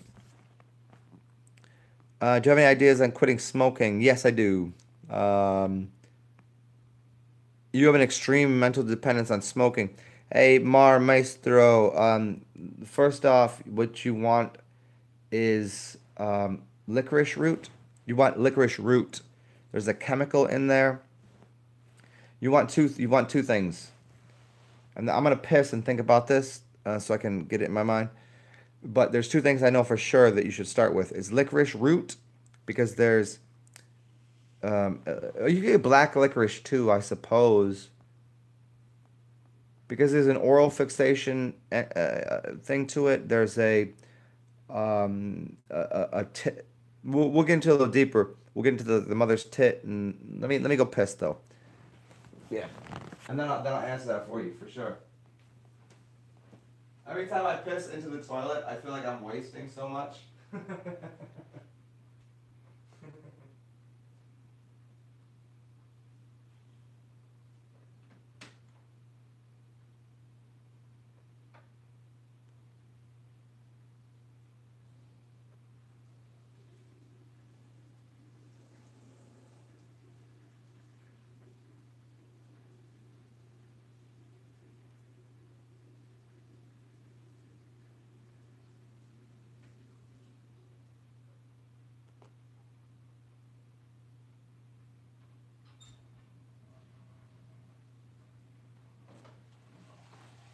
Okay, good, good answer, good stuff. I think I got to figure it out for you. Couple ice cubes for this, and I'll give you your answer to your query about the need, huh, for smoking. I mean, there's some questions I could ask you, which would help me answer it just specifically for you. But because you're just to me, all in all, I mean, I love you nonetheless. Nonetheless, I just nonetheless keep doing that now because it's funny. Um, I like just to answer for everybody and give them the way about it, rather than just the direct answer. Because I think direct answers are the worst. I mean, they're great sometimes, but they're the worst in this dialogue when I'm not talking to you on the phone. Um, so the smoking has to do with like what, like four different things really. I'm not gonna do it Freudian or Jungian. I mean, even though I'll use a little bit of that idea. Uh, it has to do with the need for milk. It has to do with warming the body. It has to do with um, anxiety. So we got warming the body, milk. Yeah, warming the body, milk, and anxiety. I'll give you those three right now. Let's see if I can get to the fourth. When I'm anxious, maybe I'll do this, or maybe I'll do this, or sometimes I do this because I just enjoy it. I thoroughly enjoy this, and I also know whenever I'm looking at myself do this, I know that I think it's amusing to people to see me do this. So I do that, and I do like doing it. This is weird. It's not an addiction because I could sit here in meditation for, you know, I don't know how long it would. How long do you need to sit anywhere? I don't need to, and I don't want to, and I don't desire to go sit atop a mountain for fucking 5 years. It just is ridiculous. It's not gonna solve anything. So what we do is we look at this idea of smoking through a chemical, a physical, a neurological, and a mental state. And I guess you could say neurological and mental would be the same thing, but not really because mental is more of a spiritual thing. So the neurological thing and even the chemical thing kind of work even a little easier. So when I say you want black licorice, you want licorice root, there's chemicals in there that are helpful. And so the chewing on it is gonna just the fact that you'll be chewing on it is gonna be helpful. And if you don't want to if you want the here's what they say about smoking cigarettes. Let me give you this idea. I like to give people ideas. I don't like to give people answers completely all the time. I mean, if the answer is easy, I can do that. But they gave a bunch of people, and when I say they, I mean people that study the things about cigarettes and nicotine and addiction, all this. They gave people straws. They say every time you want to smoke a cigarette, instead of smoking the cigarette, take this straw that looks like a cigarette and just. And what they realized is that people were not really trying to. Look at, I have a straw right here. I don't drink out of a straw. It's only in here because because Ami likes to use straws. I just had this here because it was in here from earlier. Because their addiction is to breathing properly. And what I've learned from a friend of mine is like they have a very shallow breath. But if I were to smoke, what you realize is right now, let me help you the best way possible. Here's what you're looking for. If right now you're asking me a question. Your breath is so short and shallow. Are you breathing in your nose and out of your mouth? No. But as soon as you go smoke a cigarette, you go and you fill up your lungs.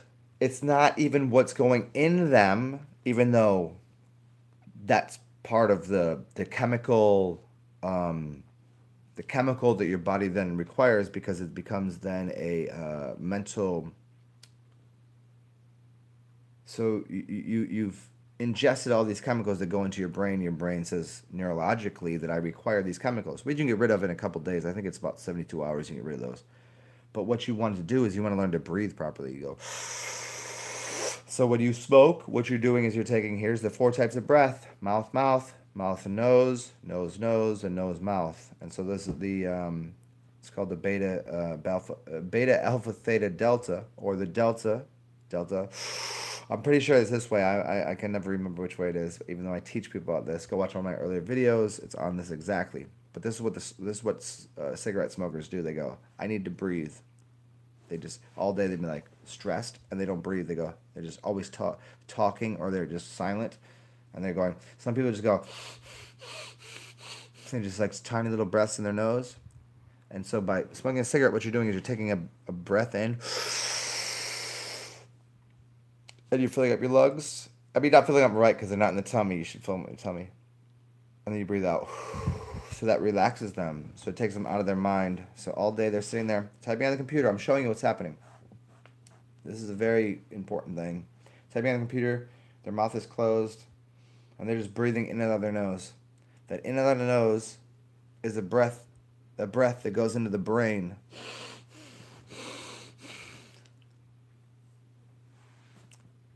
Delta, beta, alpha. I'm pretty sure this is an alpha brainwave. If I keep breathing in and out of my nose, it's alpha. It means I'm anxious. So the anxiety is related to a nose breath. Like, you ever be mad? You're like, I'm gonna get this fucking, and all of a sudden you're sitting on the computer, you're hunched over, and all of a sudden your lungs don't work because your lungs are collapsed because you've pulled your shoulders in, you've pulled everything down, and your neck is turned in, you can't breathe right, and everything is stuck here, so you're breathing in and out of the nose. Now somebody wants to walk outside, so they go. So if you went from that very high alpha to a delta. So look at the brain waves. These brain waves, the alpha brain wave, the delta brain wave. It's big. It's a big, large delta. And that relaxes the mind because the mouth is down here. It's pulling energy down here. The nose is pulling energy in the brain. If what you're doing all day is breathing in and out of the nose, it's going up here into the higher realms. There's nothing wrong with that breath. But if you're doing that all day, you're making yourself anxious. You're pulling energy up into your mind.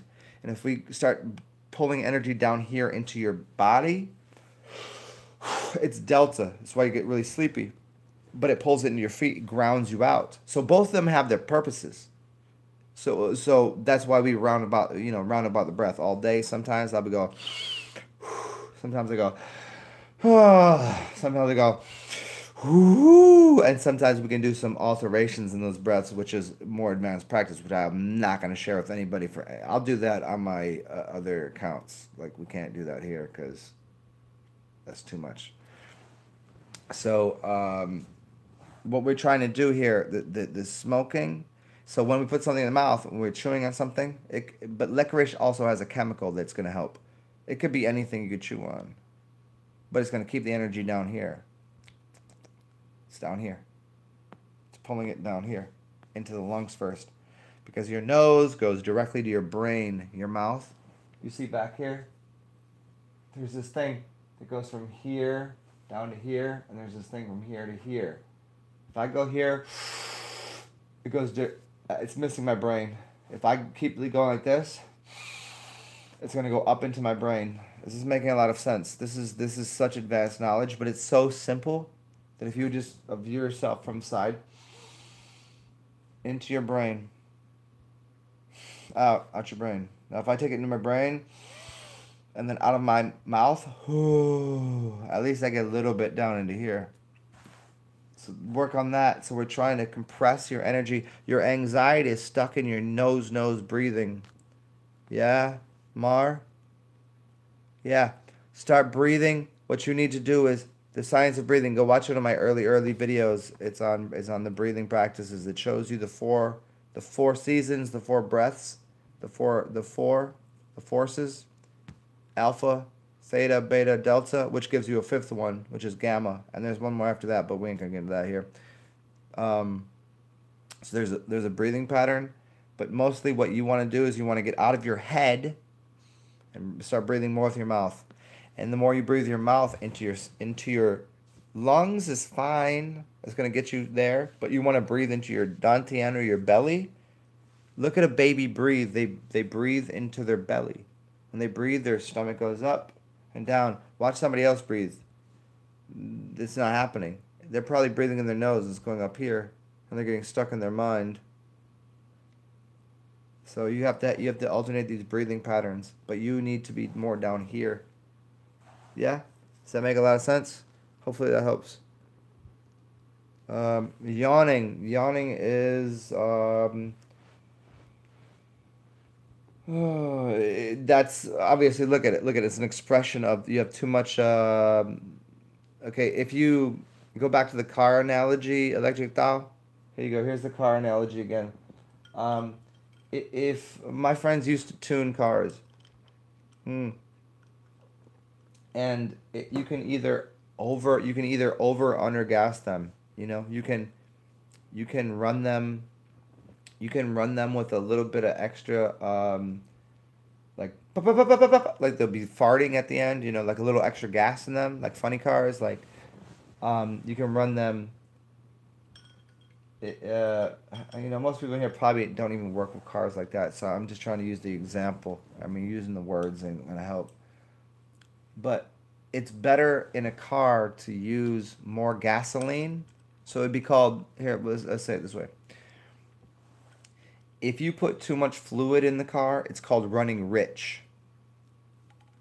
It just means it's gonna stutter a little bit and fart. It's gonna blow a little bit of a little gas out the back. So it means you're gonna get like 2 miles a gallon. But if you run it lean, you might get 8 miles a gallon, but you could also burn the engine out. It means you'd rather run rich at 2 miles a gallon than run lean at 8 miles a gallon, because you might break the engine. So this is why people should have a little bit of fat on their body. You know, it's good to wipe your slate clean of fats and all the shit in it, but then you got to immediately put a little chubby on your body.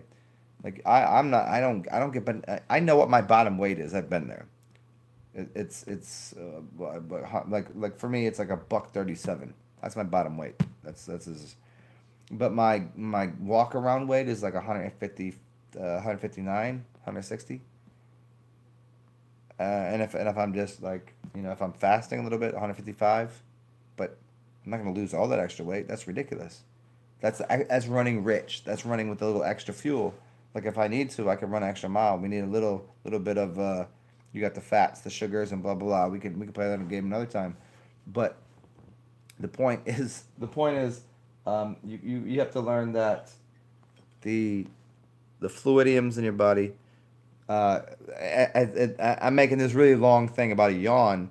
The yawn is basically the fart in the other direction. This is like you get the tiredness of it is created by running a car at a high. Well, a high RPM, I guess.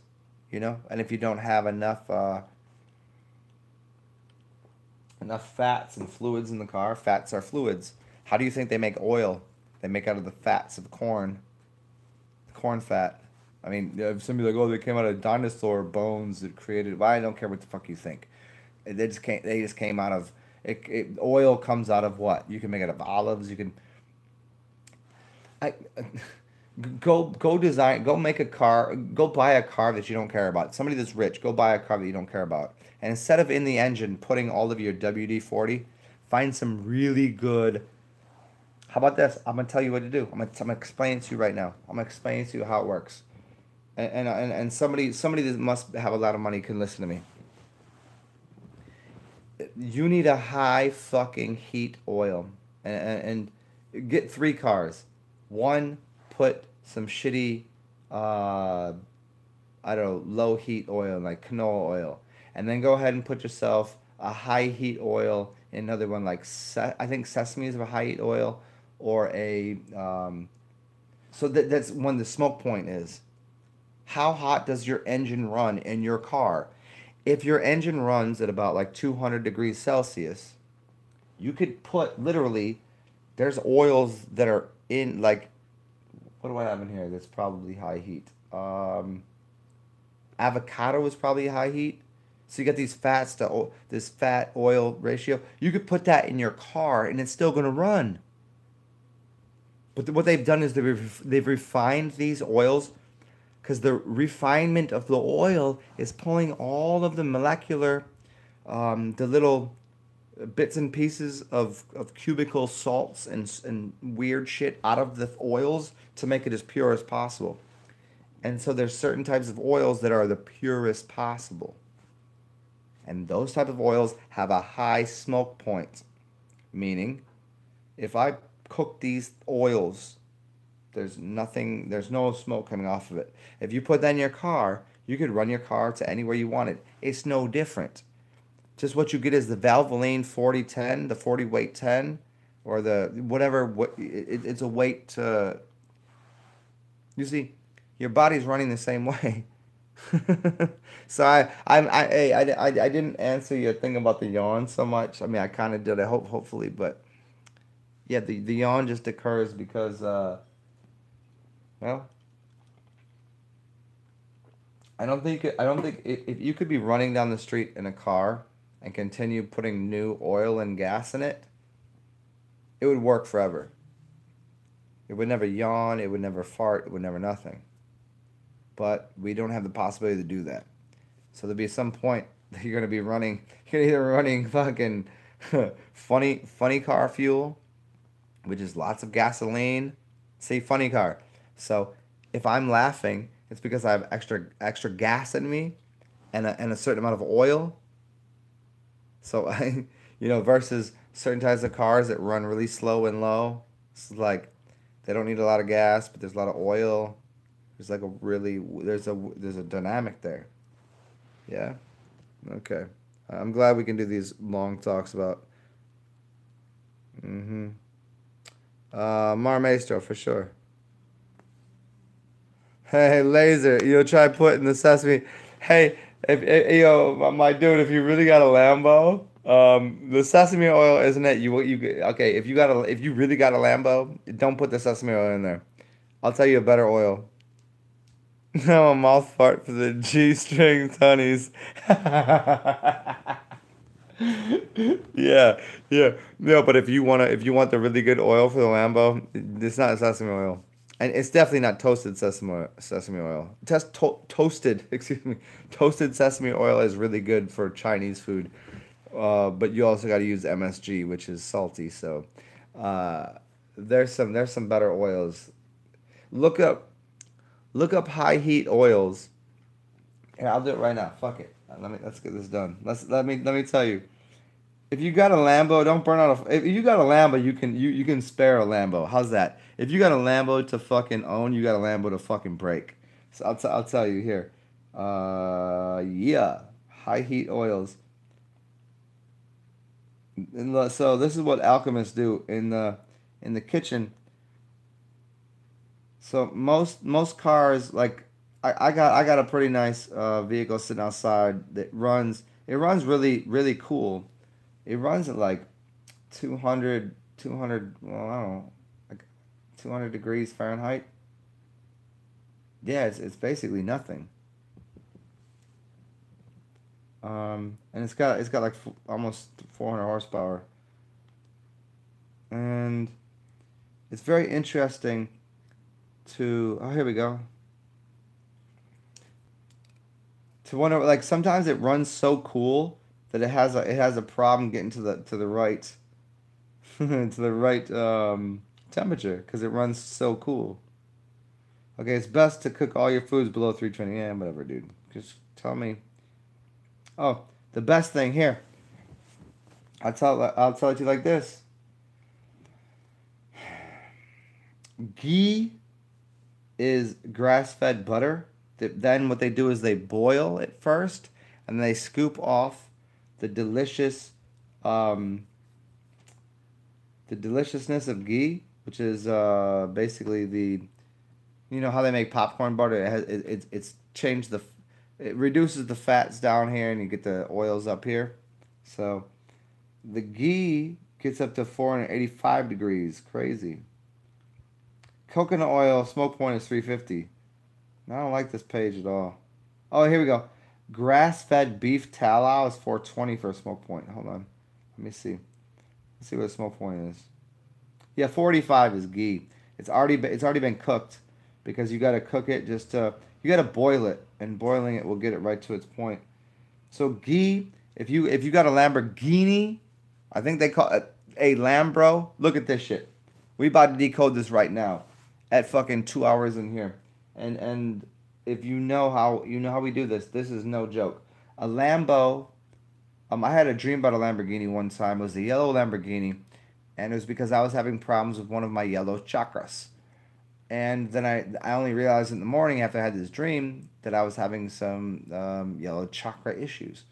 And the Lamborghini is a bull, a lamb, yeah, Lamborghini, and ghee, Lamborghini. So it's a bull ghee, right? So it has to do with the cow, and so the butter from a cow. This is why the Indian folk revere the cow. I'm telling you that the Lamborghini and bulls and bulletproof. Like, look, we can play with the words. They all work. Um, but that's not the best though. Let's see. Just get right to the page? Let's see. Let's see the smoke points for oil.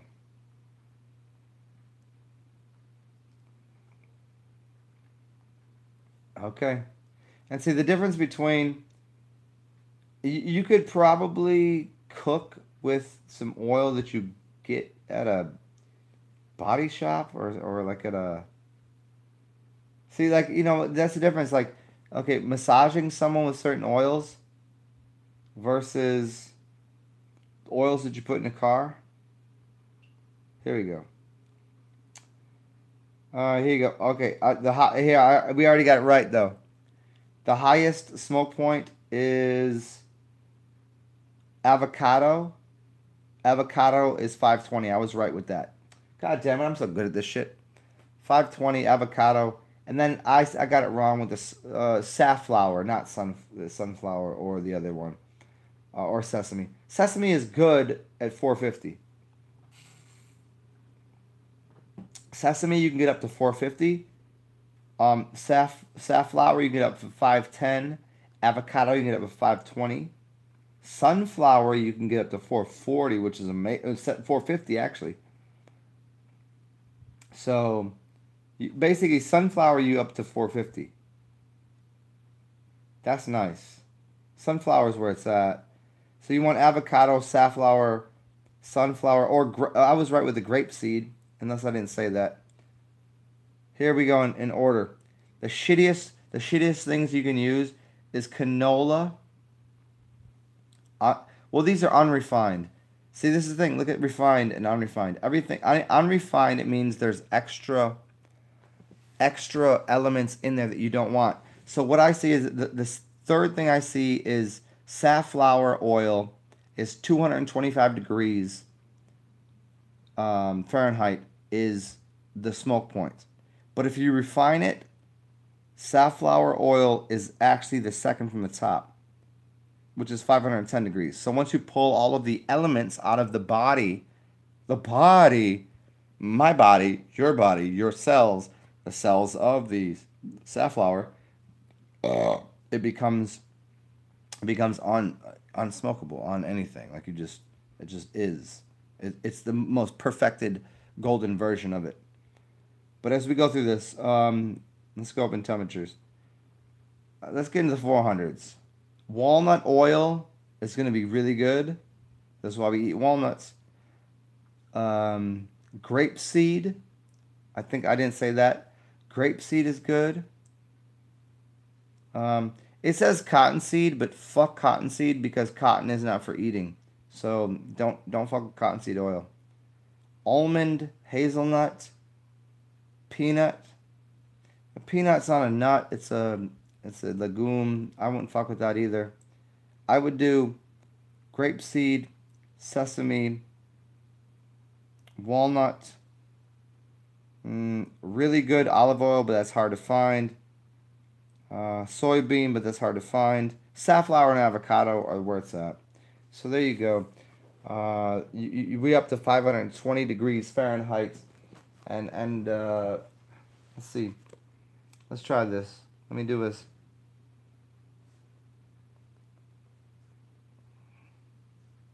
Let me just try this one thing, and then I'll answer your questions.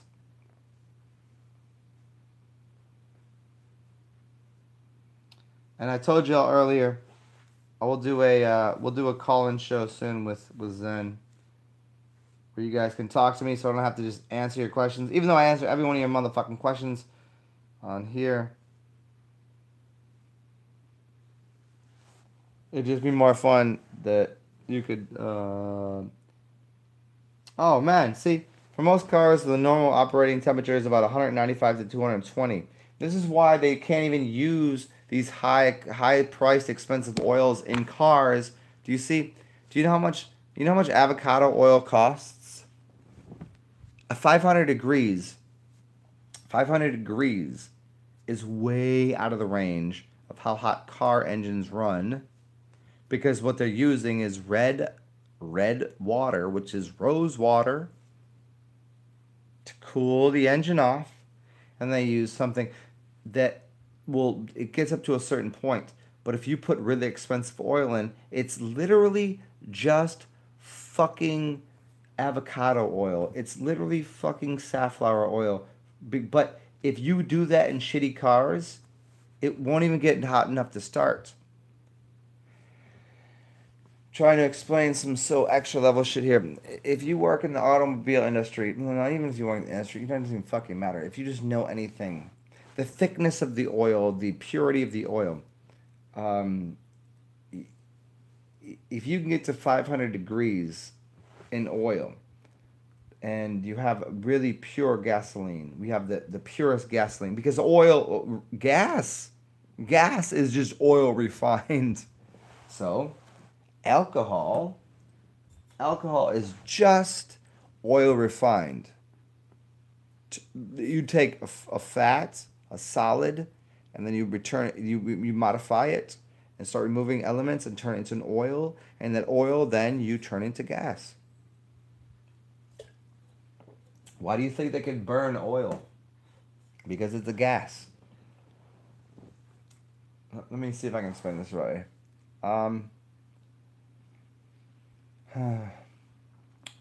Should I just say this for another show? My favorite part of what I do is, because I care so much about just explaining it, that I don't think about how I should just wait for another show to do this. It's kind of like it's kind of like fucking. It's kind of like having sex. Like, why should I? Sometimes you just forget about all your extra maneuvers and all the other things you could do, and it becomes this. It's just like a giant fuck fest of whatever. But sometimes you're like, oh man, should I just wait for this next part to if you're really good with like singing the ABCs when you eat pussy or whatever. I mean, I don't know. I never even tried that shit. That seems stupid. I'm just too good with it, right? You could do that, but why would you? Like, I don't understand why people hold back on everything they have to fucking say and do. Just do the goddamn thing if you can do it. You think people hold back on making the fucking, you know, making the basket, doing the thing, and you think anybody holds back? Well, hey, let's do it this way. You think people hold back on making artwork? You think people are like, hey, I'm gonna wait till next time to make the best perfect line that I can right here? You think a poet just waits for the next line to make the best line that they can to just like express themselves perfectly? No. So whenever I'm talking about shit, despite the fact that I might go on a tangent to somewhere, I, you know, I'm never really thinking about the next moments. I just try to loop it around and connect back to what we were talking about, which at this point I'm pretty close to not remembering, which is the funnest part. Yeah. Oh, which is back to the oils again. Yeah, yeah. So body. Let me give this to you guys. Okay, fuck it, y'all in here. This is a freebie for everybody. So the oils that you can rub onto people's skins. There's a reason that there's an Ayurvedic art which is connected to what we were just talking about, which is connected to why in your body you can put certain oils and why in your car you can put certain oils and why in the body you can put certain oils. And the pores on someone's body allows for certain elements to come in or go out of. The pores are your biggest organ. Your skin is larger than your lungs. Like breathing is good, but you walk every day. You could walk without breathing, and so that's still you're still breathing in the oxygen in the air or whatever the waters and the oils and everything that's going on.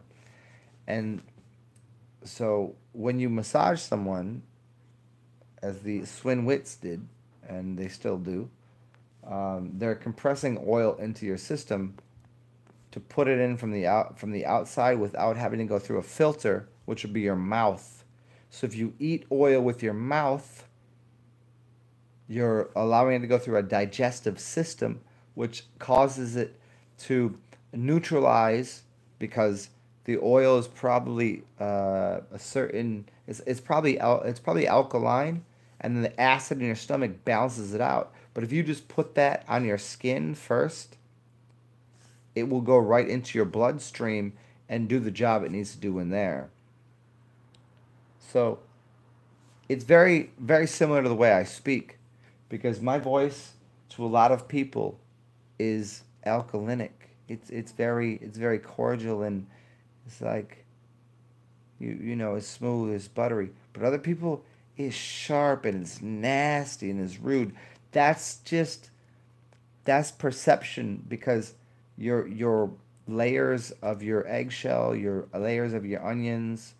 I mean, you are an onion, and the layers of your skin and your lungs and your eyes and all this shit. It all goes into this processing system, which is your heart and your mind, and you just get to it whatever it is, whether it's me talking, or you looking at a piece of artwork, or you eating some food, or massaging someone with the correct oils. The point is that there's this um, point of balance between what you're trying to compress into someone's system and if there's a fence, if there's an allowance for something, if there's you remember when I used to play with Play-Doh and you put it through that machine and you get these little shapes out of it?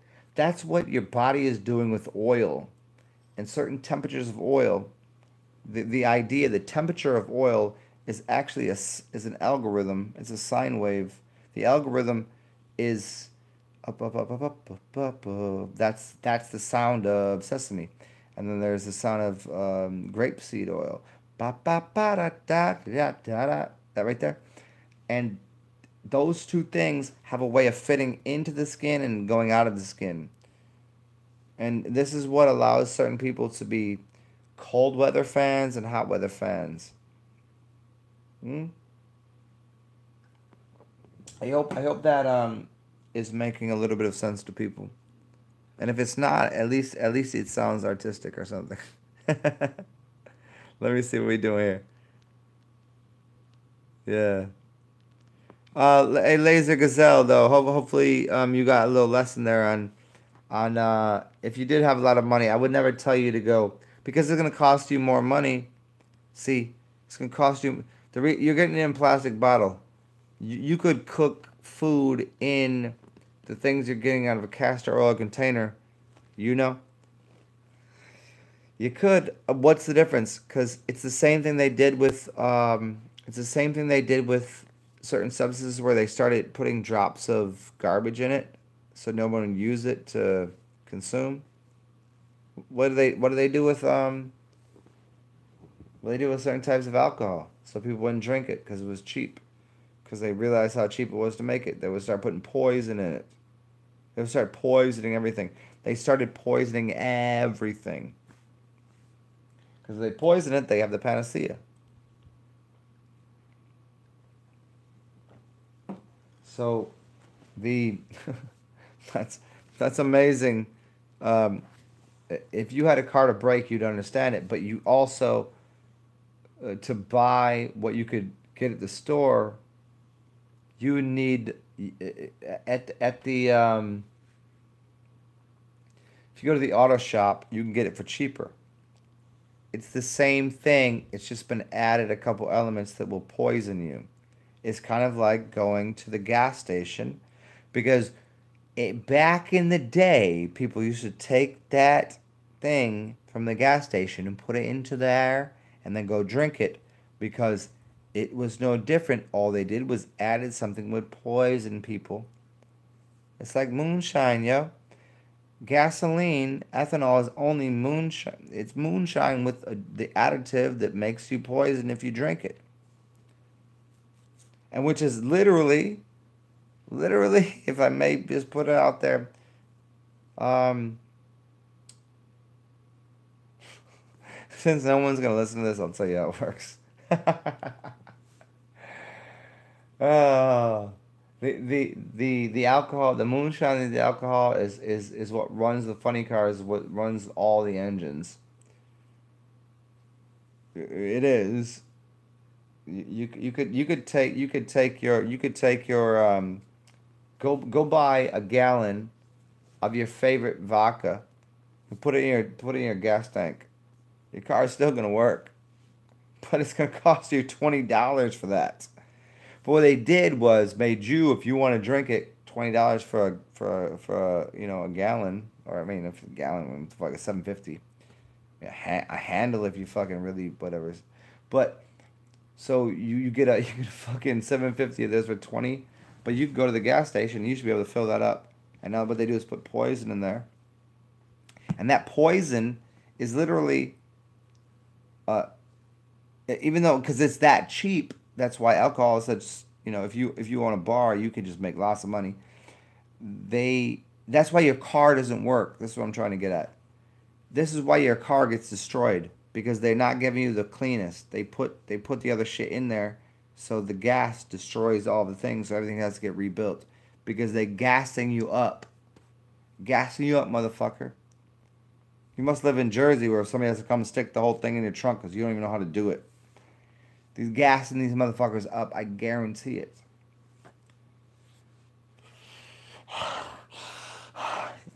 Go back to the you know, just getting, you ever get gassed up? And that's comedy right there.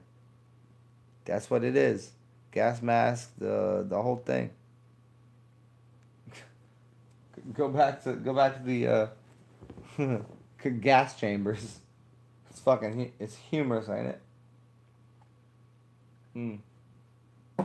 Well, anyways, I think we got through that question by being still funny.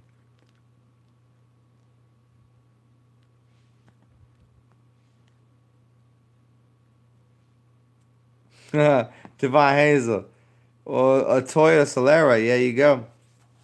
As long as you change the oil and put good gas in there, and shine it up and Remember back, change the air. One of the biggest things, change the motherfucking air filter. The air filter is keeping the whole thing moving. The air filter is like this. If I kept talking like this, could you imagine if I could breathe? And you know what happened? You know what happened if I just did this? All of a sudden, no matter what I was consuming, I would start backing up the whole system. The other day, the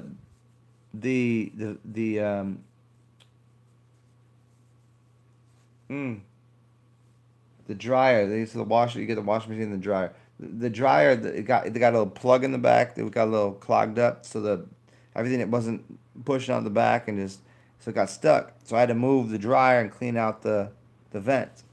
But after I did, it worked well. But that's like if your filter coming in your car. This is why the funny cars have those whoop whoop, because the extra oxygen or ether is combusting. Not the best way to do it. I don't know that they're all combusting. I don't know that they all work that way. I think they work on some other. Yeah, that's another thing. We'll do this. I'll do this one day. How about this, guys? I'll do this. I can't do it tonight because it's 2 hours in. I'm a little toasty. But I'll do a whole video on the airplanes and funny cars and the motor speedways and the how to explain it? It's just it's. Have you ever seen these motorcycles go 250 miles an hour, like just flying through, like just flying, and there's a gas tank that's this big? It's not possible. It's not possible. If you take what that motorcycle and that plane is doing, it's not. Mathematically, it's neither of those things are working out. They're not going to. You can't just take a gallon of gas and turn it into like. You can't. I mean, you could, but can't take.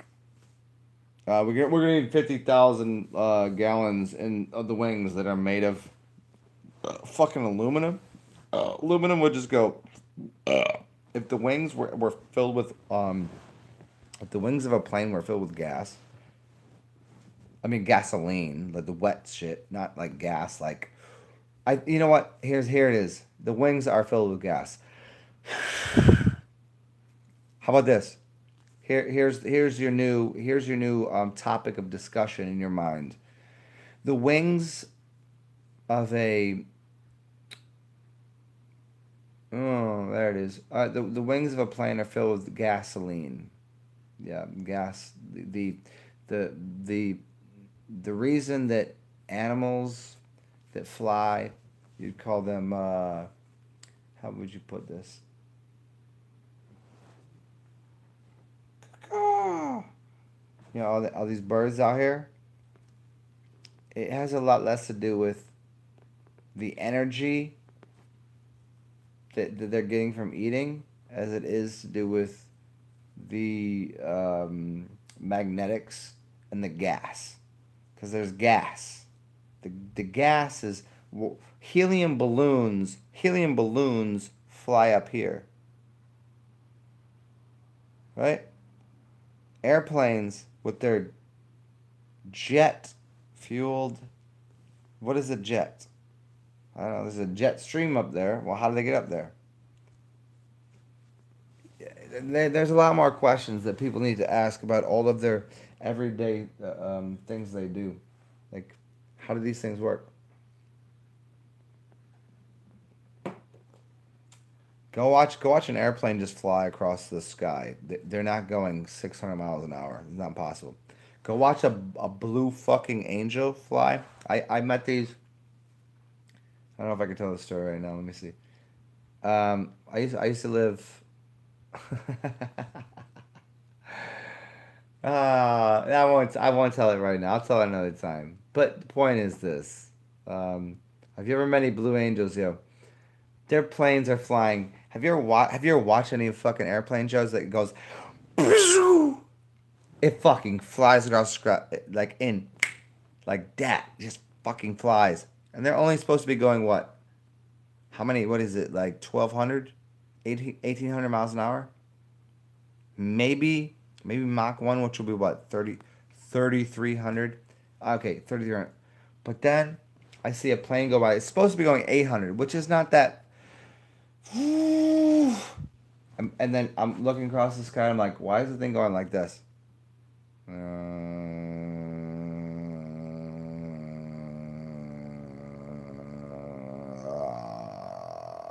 It's just, it's just. But then the other one goes. It's like this.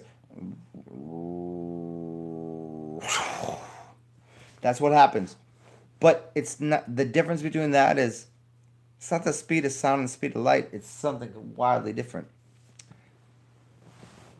So people need to see. Go watch an air show and watch how fast the fucking planes fly by, and then go watch a plane um, underneath your feet, which is a plane, and then go watch the slow planes, which is all of them, and then go watch a plane that's supposed to have only spinny things. How are the spinny thing planes going anywhere? I've been on a spinny thing plane, with the little, it's got like, but it's going to get you there in the same amount of time as a jet plane will. That doesn't make any sense. I worked at the airport for a long time. I'm just telling you, if we're going to move the air this way, and then all of a sudden you got jet packs on the side. Fuel, let's go. And all of a sudden, that plane, just to puddle jump, goes the same amount of speed. It means that somebody's not, that shit ain't, no, I think it's working the same speed, which isn't very fast. I mean, the other ones could go faster. Mm. All right, let's go on to another question here.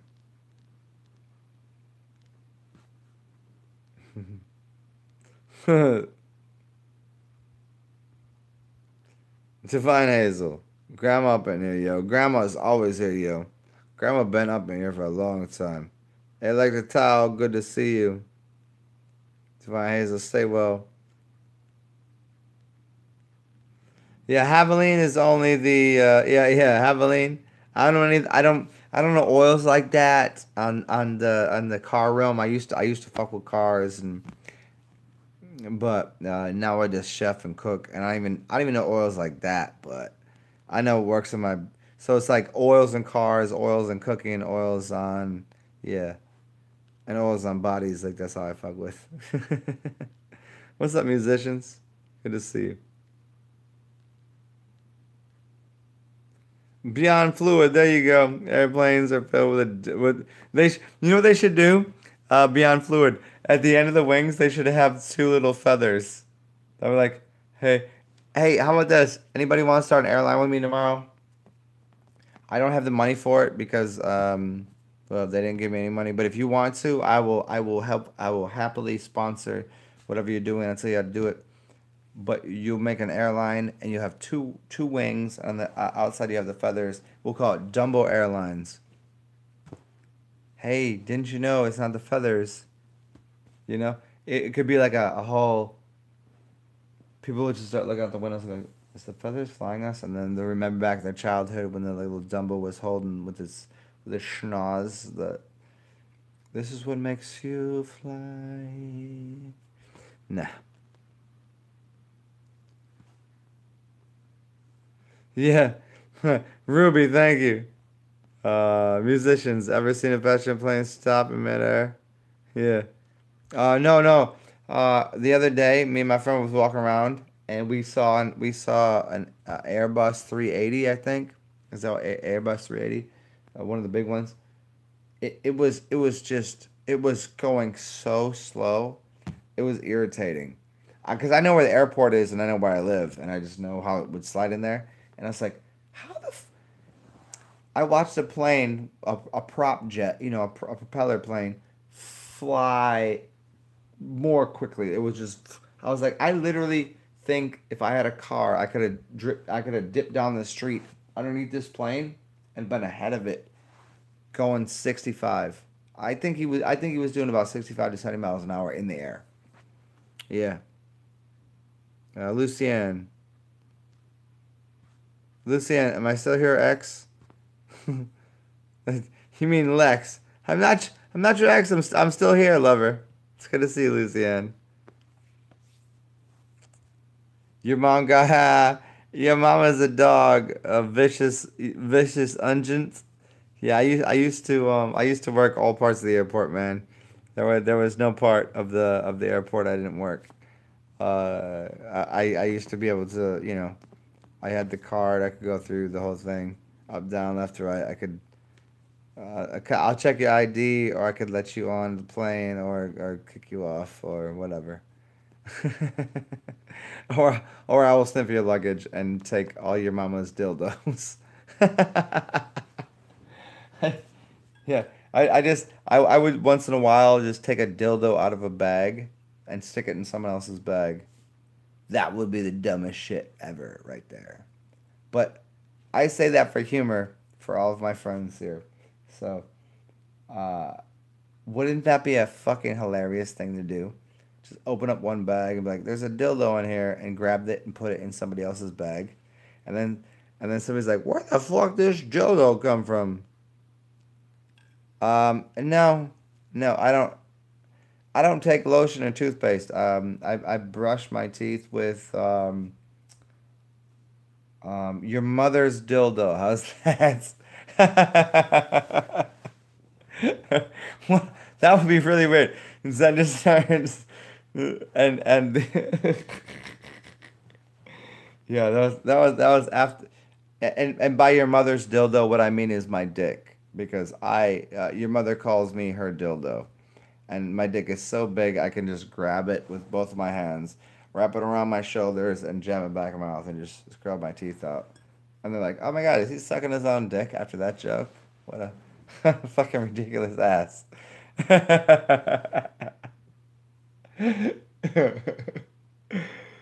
uh, that was very we are late in the night at least where I am, so it's good humor for me. Yeah, the toothpaste and lotion. No, I never worked. I never worked at TSA. I knew the cats that worked TSA, but I never worked. I know, no, not me. Mm. Mm. I mean, I may or may not have had Red Wings, but you know, Mama Stacy sauce. No, I never worked for TSA though. That was not my job. I just worked for the airport, and so well, I worked for the airline, so I did everything you seen. If someone fucked your baggage up, it was someone like me. If someone took your ticket, it was someone like me. If someone said, "Hi, welcome to this airline. How can I help you?" That was me. And if someone at the front was like, "Hey, let me weigh your bag," that was me too. I didn't do the early part, like I didn't do the weigh your bag shit all the time because they're like, "Now you're good looking. Just stand in the back at the counter." And I like this. I was like, well, I could throw people's bags around, but I'd rather stand at the counter. And so we had to do like 3 flights a day, 4 flights a day. So it would take us like, I don't know, 45 minutes. And then we get an hour and a half off. Every 45 minutes we get an hour and a half off. All we do is like change the plane. As soon as the plane came in, we get the passengers off, get the next passengers on, and then we would just be like, we're done. Then we go downstairs, watch this, go do that, just go fuck around, just walk around the airport, talk shit with people, and then we came back to the next flight. So we did like 4 flights a day. It was fucking awesome. Working at the airport, if anybody has a chance to work at the airport, go do it. It's good money, but you can never be late for anything. You have to be on time every fucking time. You cannot miss a fucking shift. You have to be at the minute. Like, you know how many times like people would be walking up to the we had it all planned out so perfectly. Like, the bus comes here. Like, there like three of us would walk up here with our ID cards, trying to scan in and ready to go for the work day. And like, dude, if you were like 30 seconds behind, you have to go talk to the manager. Be like, yo, can you just make sure that it's on time right now? Yeah, I got you. Like, we weren't really late. Like, the plane ain't. You could be like, yo, I seen the plane wasn't even here yet. They're like, but you had to be here. Like, but for what? They would do that shit. Like, you'd be like, I got online to see, even though I'm running a little late to work today, that the plane is not going to be here for another 2 hours. They're like, but you need to be here. Like, but why? And they would just do that. They'd be like, but you need to be here. But I am here. I looked on the thing and it said it's not gonna be here for 2 hours. And you would just sit there and just wait. And they'd be like, all right, fuck it, let's go eat some. Let's go. They want the extra 38 cents out of the stack machine. They're gonna make off the dollar chips they bought for 62 cents. You know, makes no sense.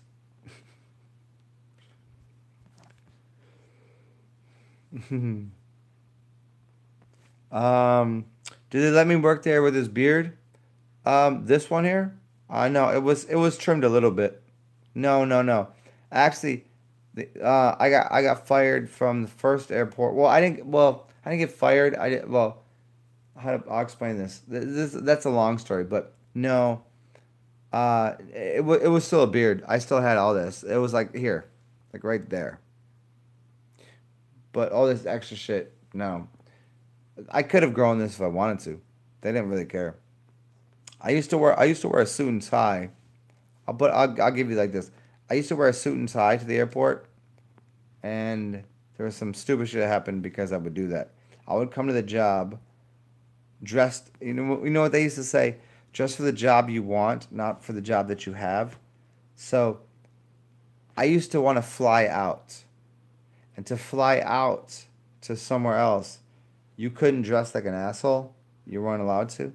So what I would do is I would dress well, and and if I had to catch that last plane, I would dress well, and I would talk to people and blah blah blah.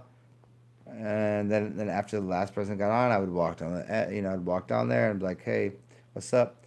And then I would get my first class seat. I'd sit there, and I'd fly out to anywhere. I flew to many places, and so it's so funny looking back on it. And that's what pissed people off is I would come to the airport and just say, "Yo, look, what do you?" And people would be like, the manager would be standing there, dressed like they look, but I would be there doing their job better than them, and people got pissed at me, and so I didn't get fired. I quit the second time. The first time, the manager of the first airport sucked bad. But But just because like I was like because look at that shit. Like I'm me. I just imagine me in a suit and tie with a little shorter beard and without this stupid hat. you know, that's how it works, man. Sometimes. Yeah.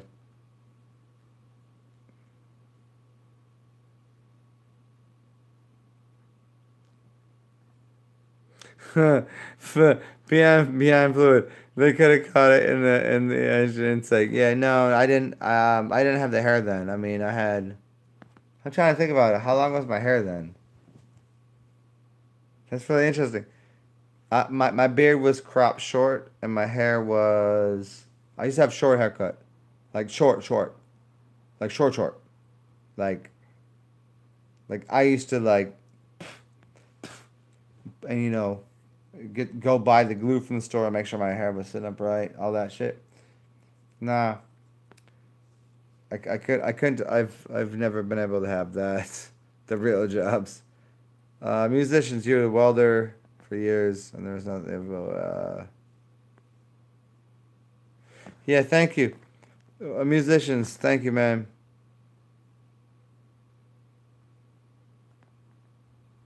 Yep.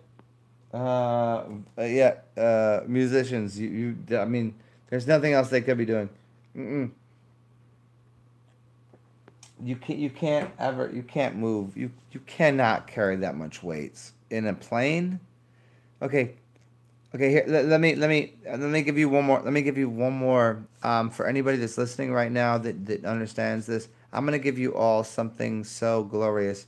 For all of you people that are on to this, the planes and weight thing. I'm gonna show you something real quick. I'm gonna show you something so next level. Here you go. In the belly of the plane, the belly, it's in the middle of the plane, is all of the baggage for the people that get on. Now, people that get on are in the middle of the plane. So, If they're going to sit on the right or the left, we have to find out who's on the right or left. That's just a little bit of wibble wobble. And then all of the baggage that we put in the bottom, we have no control over, but it's still there in the middle. Okay, you notice the people. You have this tube. You've got the people. Their baggage are right beneath them, and in the back. The back half of the aircraft. Visualize this. The back half of the back. Oh, because you got the aft and the back half of the aircraft. Fun words, aft and aft. You know, yeah, the half, that back half. So, in the back half of the aircraft was a bunch of baggage that we would throw in there. There was no way we had to throw it, but we just had to make sure it was kind of condensed in there. So, if every person that came on the plane had, you're allowed a certain amount of baggage.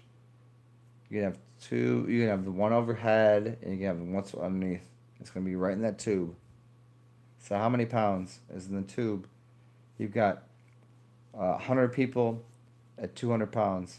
Do the math. And then you have what's going overhead, which is there's carry-on, which is only allowed to be, do the math. How much weight can they have over their head? I think it's about 30 pounds. I think it's about 30 pounds. I can't remember. Don't quote me on that. That's not. The point is, pay attention. So 60 pounds, 70 pounds. I know that you have to put an overweight tag on anything over 40 or 50 pounds. That way, because someone's picking it up, you got to put it on the thing, slide it up, and then you got to throw that underneath. It's going to be in the back of the plane where the jet engines are. The jet engines. So now you're trying to get the plane off the ground. How do people do? How exactly are they getting this done? Where's the gasoline going? The whole middle tube is full, including the back where you're gonna put, where are you putting the gas on this aluminum plane? Okay, the aluminum plane from the front to the back in the middle, there's nothing going on there, not at all. Especially when you look at the planes look at the big ones. Did you ever work on a 767, a 737, 747? You ever work on all these? I mean, okay, you work on 707. You ever work on the ones with the double one baggage doors? Then you got this one beneath here in the back and the one in the middle.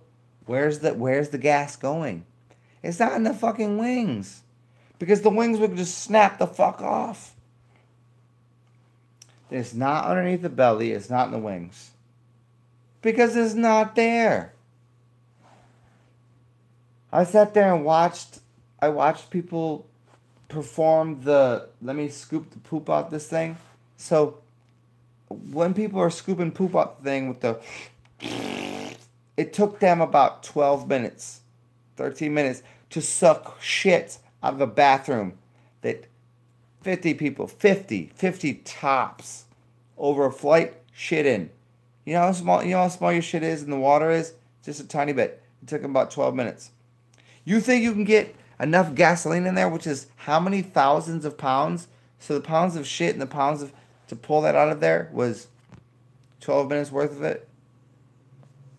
And then you all of a sudden, which was how many gallons? Like fucking 50 gallons of poop and urine and all the extra shit that makes it clean. So we'll pull that out of there. And the same size hose is what's going into apparently the plane.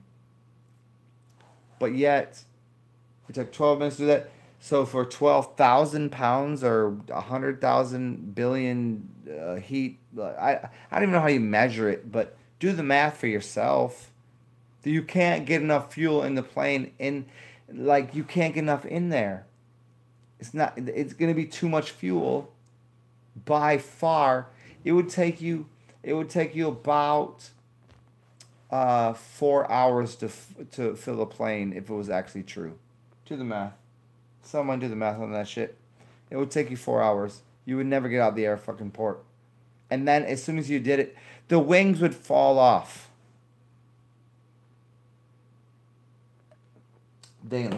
You're fucking. It's like There's a reason a fucking turkey and a chicken can't fly anymore. It's overfed. Like these airlines, these NASA motherfuckers, they're overfed. They're like babies that don't understand how this shit works, yo. Hey, Ruby Roberts. I'm gonna continue on with this here. Saudis are called cities. This is why the Saudis create cities. Saudis. Yeah? Yeah, Dino shit on them was pre-94. Yes. Yeah. Yeah. Musicians, thank you. Yeah. Beyond Fluid.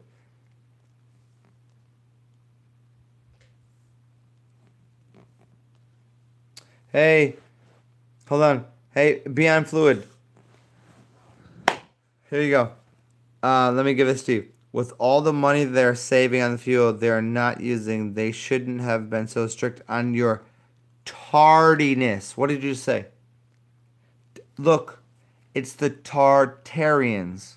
The Tartarians. The Tardians. The Tartars. You see what you just said? I don't even, against once again, I did this earlier, but when you said tardiness, it means late. They ain't late, yo. They right on time. It's like you trying to speed things up and you don't even know how this shit works. The tardies, the tartars, the tartars. Yeah. So yeah, the depth of the fact that, hold on, let me help you all with something here. I'm gonna pull my sleeves up for this. Here, let me show you. Here, fuck this, fuck it. Here, fuck you all. I'm one of the ancient ones. You wanna see? Check me out. All right. The depth of the swindle is so obscene. It's so absurd. Let me show you. I'm gonna show you something. Um, I'm much older than most people in this room. I mean, in Earth years. I'm much older than most people in Earth years. I mean, in spiritual years, that's fucking obvious. But like, okay, let's say I'm 39. Let's just say that. From the time I was 23 to the time I was 39, which is let's just do that. 23, 33, 43. Okay, so that'll be I'm not good at math, but let's just say I'll just give you 16, 17, 18 years. Let's give you 18 years. I'll give you 18 years. Well, everyone else had you call it a job to do. I had fucking work to do. So if every day of your life what you had to do was go flip a burger or listen to a boss or watch this or do that, or I didn't have to do that. So could you imagine if I can compress in one day, an 8-hour day, you had fucking job to do. What I had to do was study the fucking universe. And I did, and I compressed it every day. And for not just a week, not just for a month, not just for a year, but 18 years straight, compressed knowledge to the point where, like, in between my hands, you have no... Look at that. See the dark? See the light. You think I just set it up this way, that it would just work out that way? No. When you can compress knowledge into this tiny little seed, that's just the... That's it.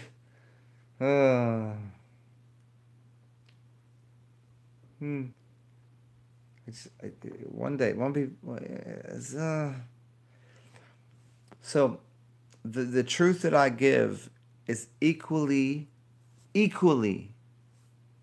as profound and astounding as the depths of the ignorance that has been delivered to us.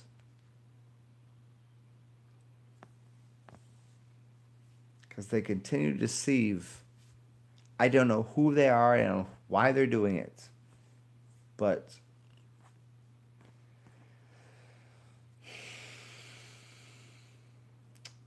that just doesn't work. This it doesn't work anymore. It doesn't work. It does not work at all because there's too many people that already are very keen to the idea of this. I do that for fun, but wait, I do it again because it's extra fun if you can burp. 3 times. 3 times for all the crimes committed against humanity. Because you know what? As I always say, fuck all y'all. Because bong bong, we got trigger thumbs out here. Fuck it. Fuck your fingers. We got thumbs. We opposable. I oppose you. Yeah. But yeah. Hey here, let me they've been hey there we go. Hey Bianca, they've been fuck. Hey, a friend of mine, Cora, put me onto this other day. Look up in New Orleans. There's a place called Zatarans. Zatarn. Yeah, it was in 1893. I think it was called Tatarans or Tatarians, and they just turned the T into the T into a Z, which is very interesting. And why is they hiding land though? Let me ask you this, musicians. Look at any map. I don't care if you believe the Earth is round or circular or flat or square. It doesn't matter. Look at a map. Look at the space in between in the southern regions between I don't know. I mean, I guess it'd be the Pacific Ocean. Like look in there. Where's all the fucking land? How could you possibly design a system there's no land there? Yeah, it's musicians. Yeah, come on. Let's not do that right now. Man, I mean, you know what? If you're gonna play, look it. We'll do this if you want to. We'll do this on another show. I ain't gonna play the realm game right now. But I'm not trying to philosophical realm. Hold on. Here you go. Here's the 3 things you're playing with right now, which we can do. We can play with realms, philosophy, and objectivity. We can play with those. I'm happy to, but we can't do it here. So so give me a moment, and I'll come talk to you personally about that. That's no problem. Mm. Then I'll ask you about what you're typing on your keyboard, and you'll be like, "That's not a keyboard. That's a." Are you typing? Well, that's not typing. That's a. Yeah, no, I know about that. I'm really good at that. I'm one of the best at it. Yeah, it is. It is flat as fuck. I mean, as far as I can tell, as far as I can tell, from as far as I can see you at, you know, hey, hey, I might see somebody across the infinite abyss of infinite loneliness and weirdness, and that's cool. But I ain't gonna tell them their worldview is wrong. But most people, most people, here's the dilemma. Most people don't have a worldview because they weren't instructed. If you're from a tribe in Africa, nobody fucking told you. And I don't mean to say Africa like that. But if you're from a tribe from anywhere, name a tribe, what they're going to tell you is 100% that they cannot see with their own eyes, even with the use of tools that they've found. All they have is a media conglomeracy that will tell people the fucking false narrative of reality. And I'm not interested in that. A flat what? The real question is a flat what? Well, you know what my favorite thing is? A fat, bubbly, bouncy ass. I like fat titties. I like a skinny chick with wide hips that's willing to bear my children with a fat ass and like succulent and supple lips. You know, that's all glorious and wonderful. But you know, when you walk around, like you're not going. You don't gotta go over mountains. I could knock down mountains. We walk straight through those bitches. Like whatever it is. You wanna walk across the water, that's fine. I make bridges. I knock down bridges. I knock down fucking mountains to make bridges. Because I use those things to like fill in the gaps. So if I knock down all the mountains in the world, here's a question. If you knock down all of the towers and the mountains in the world, could you fill in all of the world that is now seas and oceans and ponds? Couldn't you do that? I think so. You just got to connect the shit and bring it back together. Y'all missing the bigger point here. Mm.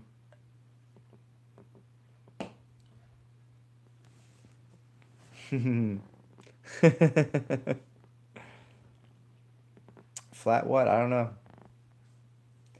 And, I normally yeah, I made this video a long time ago. It's called a flat. A flat. If you get rid of the L, is a fat. Like a flat what is like a fat butt. It's this. There's a bunch of words of worlds that if you just get rid of or add a letter, it becomes very confusing. Like, no, are you just playing with that? Why would you even say these words? Flat and fat is a good one. Yeah. Hmm. Well, musicians though, the bigger thing is yes, this is a realm. Okay, we know this. This is this is this is the fucking thing. Is we know this is a realm. When we go to sleep and when we're awake, there's a realm. We can go any fucking where we want. We can go to places that have balls and flatness and sloppy joes and cantankerousness and uh, I don't know. I'm gonna look around for this because I can't. I'm gonna have to use whatever subjects are in my room of tangent. You can find anything the fuck you want anywhere in the world, but in this realm, as far as I'm concerned, as far as I can see, as far as I know, the Earth is fucking flat, and you have a bunch of people that are lying about it. So if you ever met magicians that lie about their craft, I've met them, I've seen them, and I also know musicians and magicians. Imagine that, musicians, magicians. Sounds a little similar, huh? Some musicians, as soon as you hear them play, you're like, I fucking love that person. And sometimes you hear them play, you're like, they should never do that again. And sometimes you see magicians that do the same thing. They're called Merlins. And they miss the fucking larger point. The larger point is this realm is this realm. If you go and hang out in this motherfucking realm where the fuck I live in this realm. I own this realm. How about that? I own this realm with a lot of people. Um, but you have millions of realms to go and live in and hang out in. It's kind of like this city is my city. This realm is my realm. This state is my state. This country is my country. This world is my world. And this universe is my universe. How's that? You could do that too, but you're too interested in whether or not the world is flat. You should be more interested in the idea of it's not if the world's flat or round, but that everyone fucking lied to you during your upbringing. Start there. They told you that the world is round, and they told you they went to the moon. You have to know. You have to fucking know. If you think we went to the moon, then you do not belong here. But you already believed that we didn't go to the moon. So you know that the employees of NASA are fully lying to your ass. And that everything I say is the fucking full truth.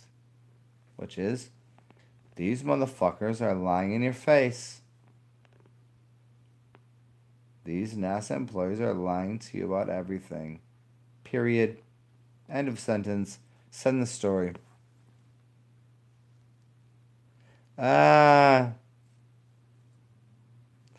Okay, musicians. Well, I mean, I got you on that. That's you know what? I'm gonna leave this. I'm gonna leave that for another time. We'll do this on another broadcast because I you know we agree on that. We agree on that. I do. But as I've said and maintained, I've maintained for this entire thing. If there's an argument to be had, it's about the shape of the motherfucking plane that we live on, which it's plain to see that if you argue with so how about this? Is the government and is the NASA and your people, do they love you? And do they treat you right? And do they come up on you with the blue and reds and black and whites and they try to treat you without fucking respect that you deserve?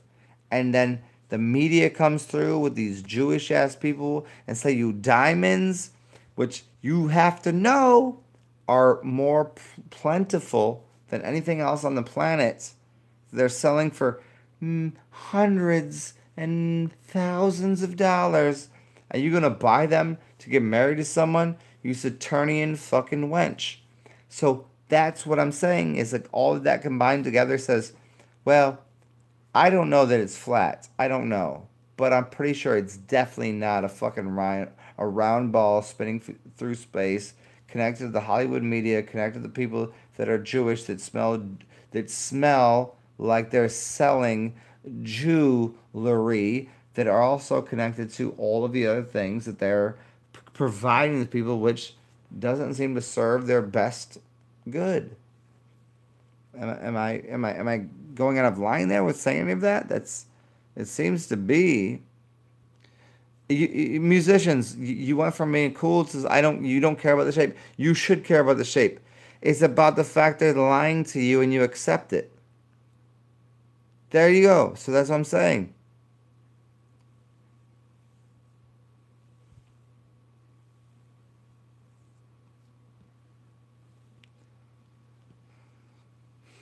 There's a reason for bullshit. There's a reason. Oh, BS is called belief systems. Belief systems here. I got a belief system. Here's my belief system. Here's how strong my belief is. You're going to watch me go take a piss right now. Well, you don't have to watch me. You can listen. Look at. Here, my belief system says you're going to listen to me piss. As I talk to you while I piss. Watch. Watch. Here's how strong NASA and every other... Here's how strong the media is. And here's how strong the... oh, there it is. Just listen real close. I feel like I should be part of a church right now because I'm pissing while you're listening. And I actually am christening you. See, I just made those 3 words rhyme even though I didn't even know I was going to do it. Because I love you all anyways. I never met any of you. But if you actually do all exist. Oh, that was nice. Thanks for listening. So the point of that was maintain a little bit of fucking intelligence. You know, most people don't have intelligence. Why don't they have intelligence? Well, they were born geniuses. Everyone was born a fucking genius. That's what I'm trying to deliver to people. You were born a genius. And then you're like, well, Zen, one time you said it was the genes of ISIS.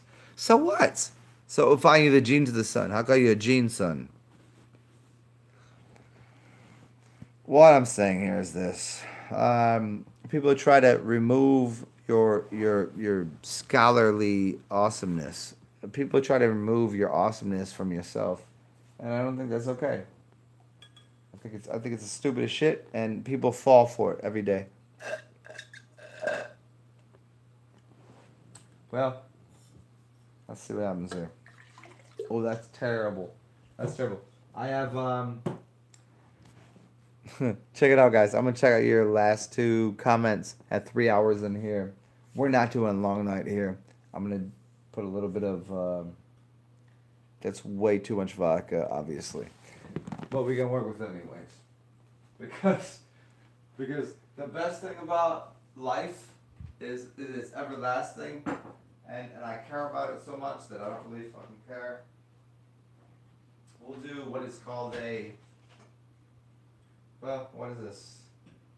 Vodka, a little bit of most delicious iced tea, and let's see what else I got here. Oh, there it is. Normally you can do lime juice or lemon juice. Let's see what we got here. Huh. Okay, well, lemon juice it is. So it's like kind of an Arnold Palmer.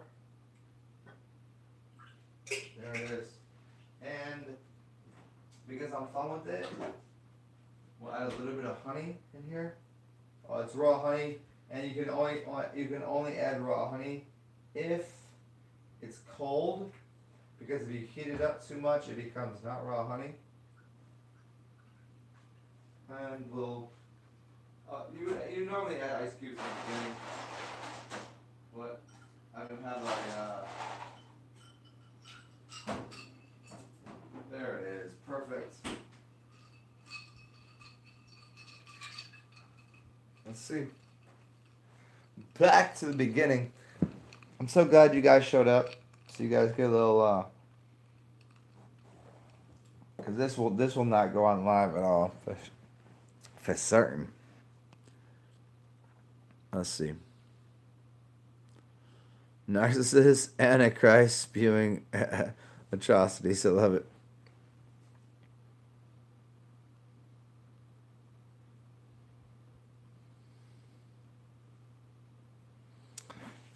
Yeah, I'm still working on hydraulic telepath. I'm still working on why the BS and bullshit and bull systems and yeah, I guess it's the bull wanting to get rid of it. Ha, here he goes. Here you go. I'm gonna have to do a whole show on this one. Why the BS? The BS is the belief system or the bullshit. The bullshit. I'm gonna try to give it to you, and I think you're only gonna get it. The bullshit is actually cow shit, and the cow shit is chaos, which means it's an auroch. The first cow to create shit was a female because she was creating milk. And so her cow shit would create mushrooms, and the mushrooms that would eat off of the cow shit would then become enlightened by eating the mushroom. So anybody that's eaten mushrooms would already know there's a discrepancy between eating cow shit and bullshit. Most people in their life, if you've eaten cow shit, you know like I know. Because what grows off the cow shit is mushrooms. What grows off of bullshit is bullshit. So anyone that's eaten bullshit their whole life should go eat some cow shit. The cow shit is called chaos or chow.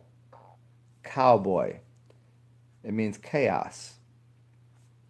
And in that chaos grows this mushroom that you should eat upon. But the origination was an auroch. So if you want auroch shit, that would be something a little extra.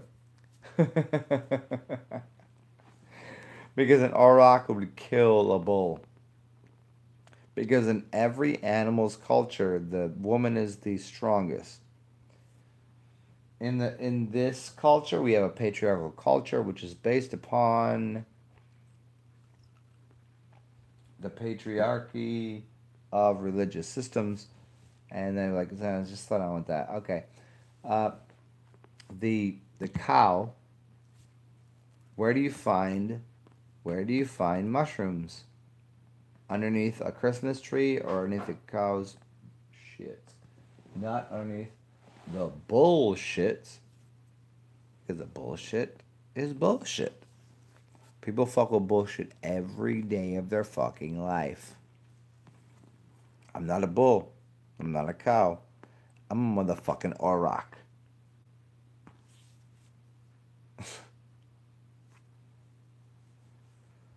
That's not even what I am. If I gotta just play that part though for a little while. Hmm.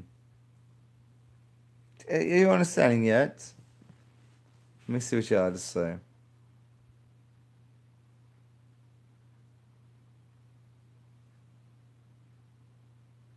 Hmm. Rudy Roberts, this is spiritual warfare and good is on the ropes. Rudy, can you give me some more to that question that you're asking me? Even though you made a statement, I mean, spiritual warfare is not here. I have no war in my heart. I just talk, man. So I don't know what you're saying. If you can ask me a question about what is it, I can do that. Hydraulic telepath. Yeah. Yeah. It's bullshit. Thank you.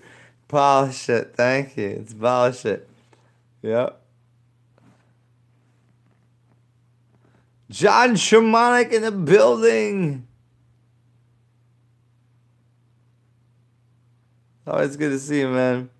Hey, John Shamanic, you want me to go off? You give me a couple words of wisdom on your part. Now, I'll deliver some sort of a message to the larger folk for this 11:01 here. Yeah, yeah. John Shamanic, I hope you stay here, man. I use cow shit soap from the hair Krishna temple down the street. Pretty good. Yeah. Yeah, you can never once you fucking a butthole, you can you can heal people fucking an asshole. Like don't get me wrong when I say like, yo, everybody needs a fucking asshole up, like no, if you're a real motherfucker, if you're a real G in the street, you fucked people's assholes up, yo, and some people need their assholes fucked up. Male, female, cow, tree, dendrophiliac, necrophiliac. You just gotta fuck things. So whether it's verbally or cockily or vaginally or mentally or physically or whatever the fuck it is. I'm just gonna use words here. It's all the same fucking thing. It's just how do people really get down? It's you know what is insanity, what is incredulous, like how are you supposed to how are you supposed to how are you supposed to speak to people that literally every day insult you and your family and your friends and your children and your ancestors every day? You turn that TV on right there and they insult you. I don't see too many people on there that I've ever met. I've never met anyone in the streets that's been on the fucking news. I meet a lot of fucking really cool people. I meet a lot of people that are, a couple steps removed from, famous people. But I never met these people that were supposed to be on the news or whatever. They would never come near me. They're not allowed to be near me because I'd be like, why do you continually like just read off a prompter and lie to people? You think I got a prompter over here? You know how hard it would be for me to do what I'm doing, reading off a prompter? As I could just I could blindfold myself. I could still talk like this. Here, what do you want to know about next? Let's go on some ridiculous shit here. Why am I looking at my? Is this my armpit or the middle of my elbow? Let's talk about elbows and bowels. My bowel is connected to my vowels. My vowels is the way I speak right. I speak right because I don't even eat. It's like there's no reason to eat. I here I'll even close my eyes up if that's what you need. You know, sometimes it doesn't. It's so curious that people are. I had read something earlier, like, are you here to impress your parents, or are you here to impress your children? That's mine right there. I that's not what they said. Are you here to impress your children or your parents?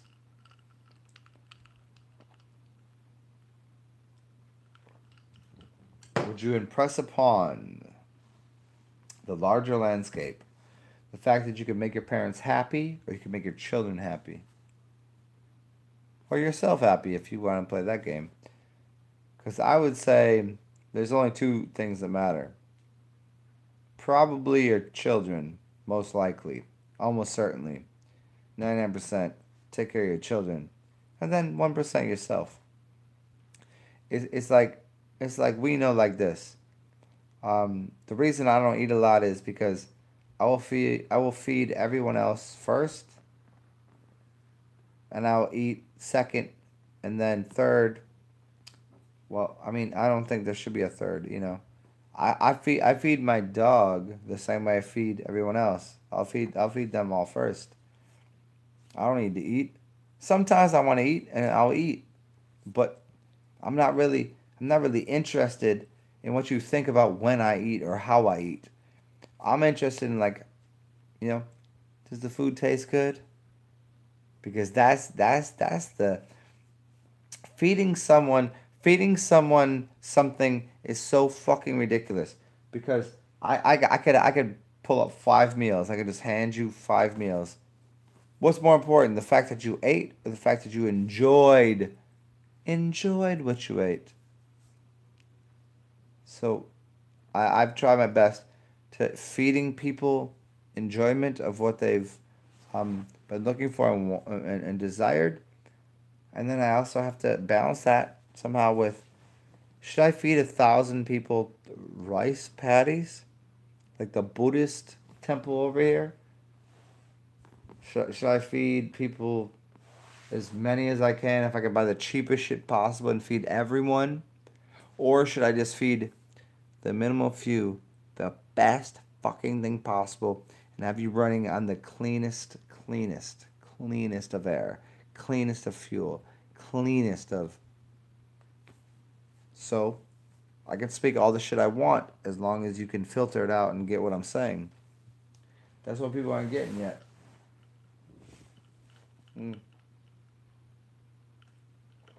All right, guys, I literally have 5 more minutes. Hopefully this has been fun for everybody.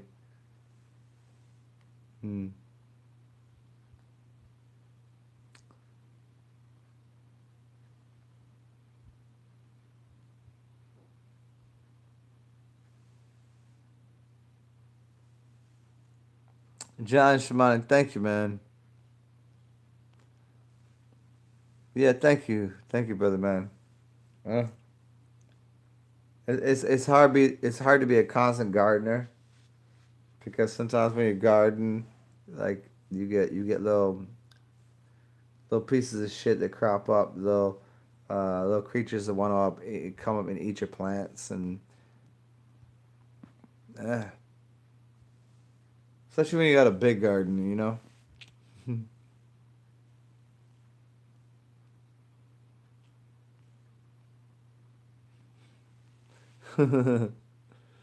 What- what's up, Lucianne? What's up, Divine? What's up, L? Yeah. Well, good. At least I can make somebody laugh. Okay, so I'm gonna get the fuck off of here, and hopefully I've charged this. Let's see what I got here. Let me see. I thought that I would get to hear someone else's voice tonight. You know what's funny about this to me is you all get to hear my voice, which I know is fucking amazing. I get it. I'm a Gemini, and I know that my voice is amazing. It's really it's a beautiful thing to. It's a if your ears had sight, it would be a sight to behold.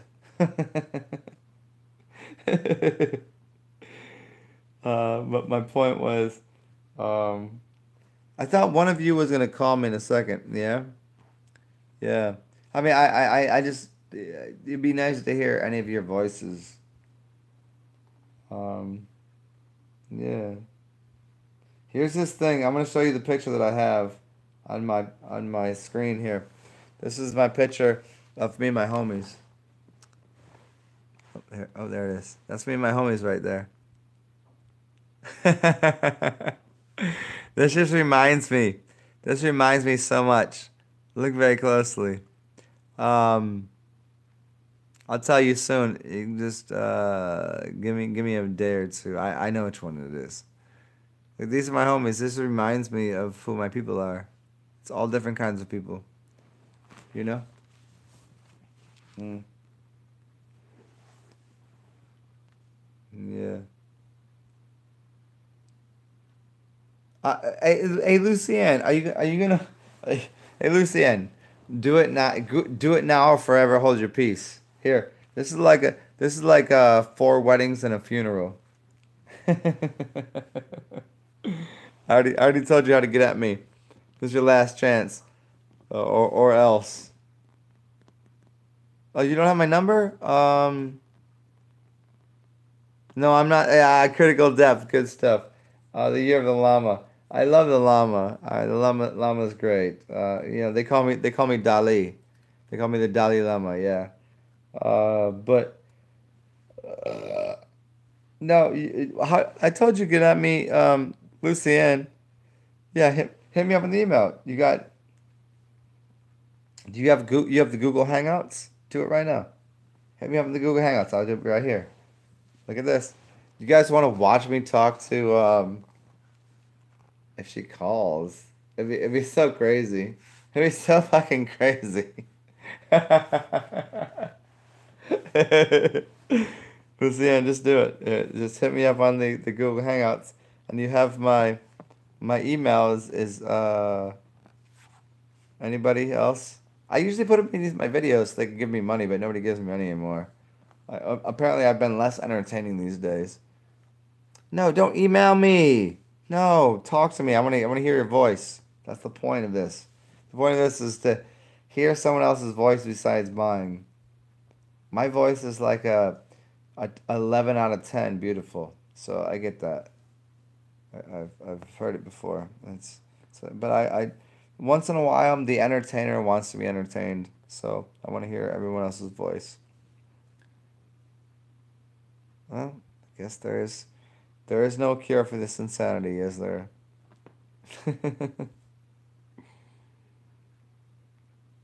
Well, anybody else? It's actually free to do that. The other one, let me see. Let me scroll through. You don't have my number, Lucian? Hit me up on the email. Oh, if you want to just call me, like, I mean, I'm not good giving my number away to people because I've had stalkers before. Not saying you're going to be a stalker. I'm just. Lucian, I would give you my number because I bet I can give you my number right now. There's 15 people who have my number plus everybody else is listening, and then I have 15 more stalkers. And I don't need that. That's not. I had one that was more than enough. Mm. Nah, she was a beautiful girl. I liked her. She was a lot of fun, but for some reason she thought we were supposed to last a lifetime, and I was like, no, we're supposed to last for like 2 days. What are you talking about? It's all because I gave somebody my number off the internet that I never met before. Well, actually, that's not what happened, but that actually happened the second time, so that was fucked up. But anyways, enough about my personal life. Lucianne, just fucking holler at me. We'll have some weird conversations. Do it now. 3 hours and 18 minutes. This is this has been the funniest. Hopefully everybody else here, the rest of you, the 16 of you, the 15 of you, minus Lucianne, have had an enjoyable experience. This is what I do. This is how I get down. We talk weird shit, and we hope everybody has a good time. Be weird, be impossibly beautiful, and do things that will make other people want to be like you, unless that will become a little too much for them to, fill up your shoes. You can't never talk down to people, but always talk to them. Stay groovy, stay funky, stay fresh. Divine Hazel, call you, but if I call you, then you have my number. Hold on. Divine Hazel. Divine Hazel. Haven't we already talked before? No, we haven't. Here. 207, I already know that area code. Um, I've already told you how to talk to me. If I call you, you have my number. That's dumb shit right there. Come on now.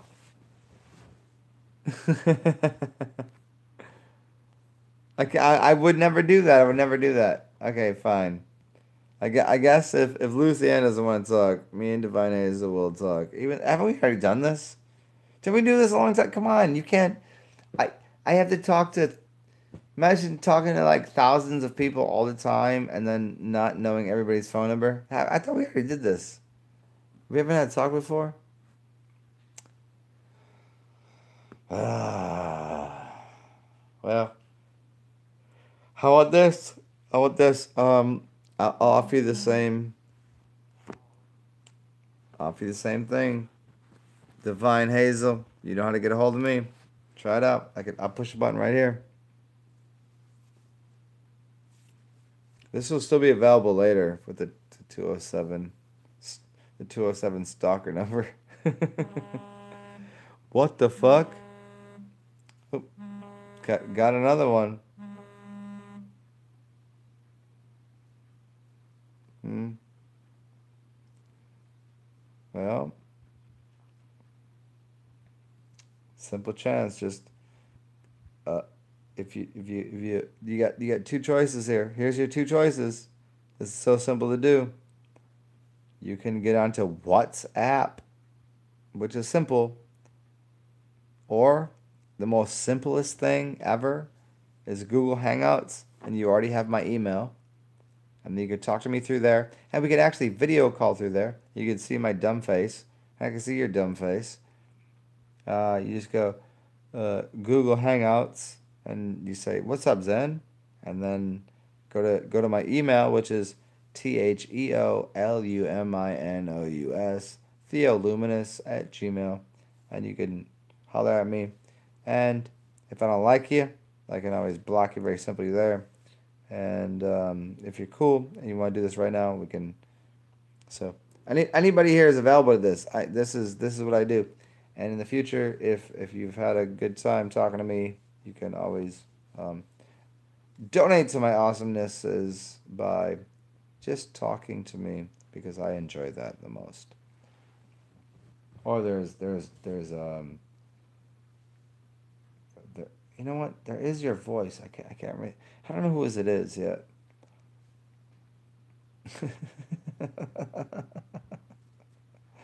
Okay, y'all. It's been a fucking fun ass time. Yeah, it's been a fun ass time. Divine Hazel, Lucianne, you know how to get at me. Um, there it is. And we will here. Watch this. Let me see. Give me 1 second.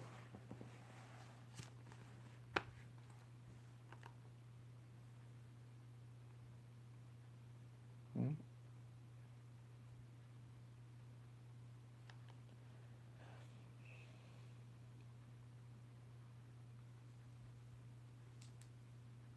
Hmm.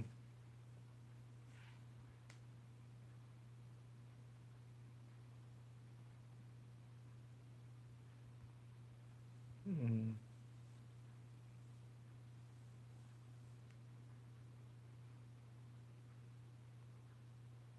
Well, there it is. Okay, guys, I'm gonna get the fuck off here. 3 hours and 30 minutes in. I hope everybody enjoyed. This is going off a line. So if you were here, welcome to the fucking weirdness of us and them and you and Zen. Look at that. I just rhymed that for no reason because I'm good at dancing. I'm good at rhyming. I'm good at talking. I'm good at fucking. I'm good at doing a lot of things. So y'all should know that. Stay well. I'll talk to Divine Hazel and Lucy Ann. I will talk to y'all very soon. Just I had to take a picture of me and my face when I said that because I miss you both, even though I met you. So stay cool, do good things, inspire your brothers and sisters and your friends and your family, and the motherfucker people that don't even know who you are. Walk down the street and smile at them, and the people that look at you wrong, smack them in the motherfucking face because they don't deserve to be around you. So fuck these people. Hey, Divine Hazel. Divine Hazel, I already told you how to get a hold of me. The fuck are you? Oh wait, there you. Oh, there you are, Lucian. Yeah, bye guys and girls and ladies and men and whatever you do, inspire the fucking realm.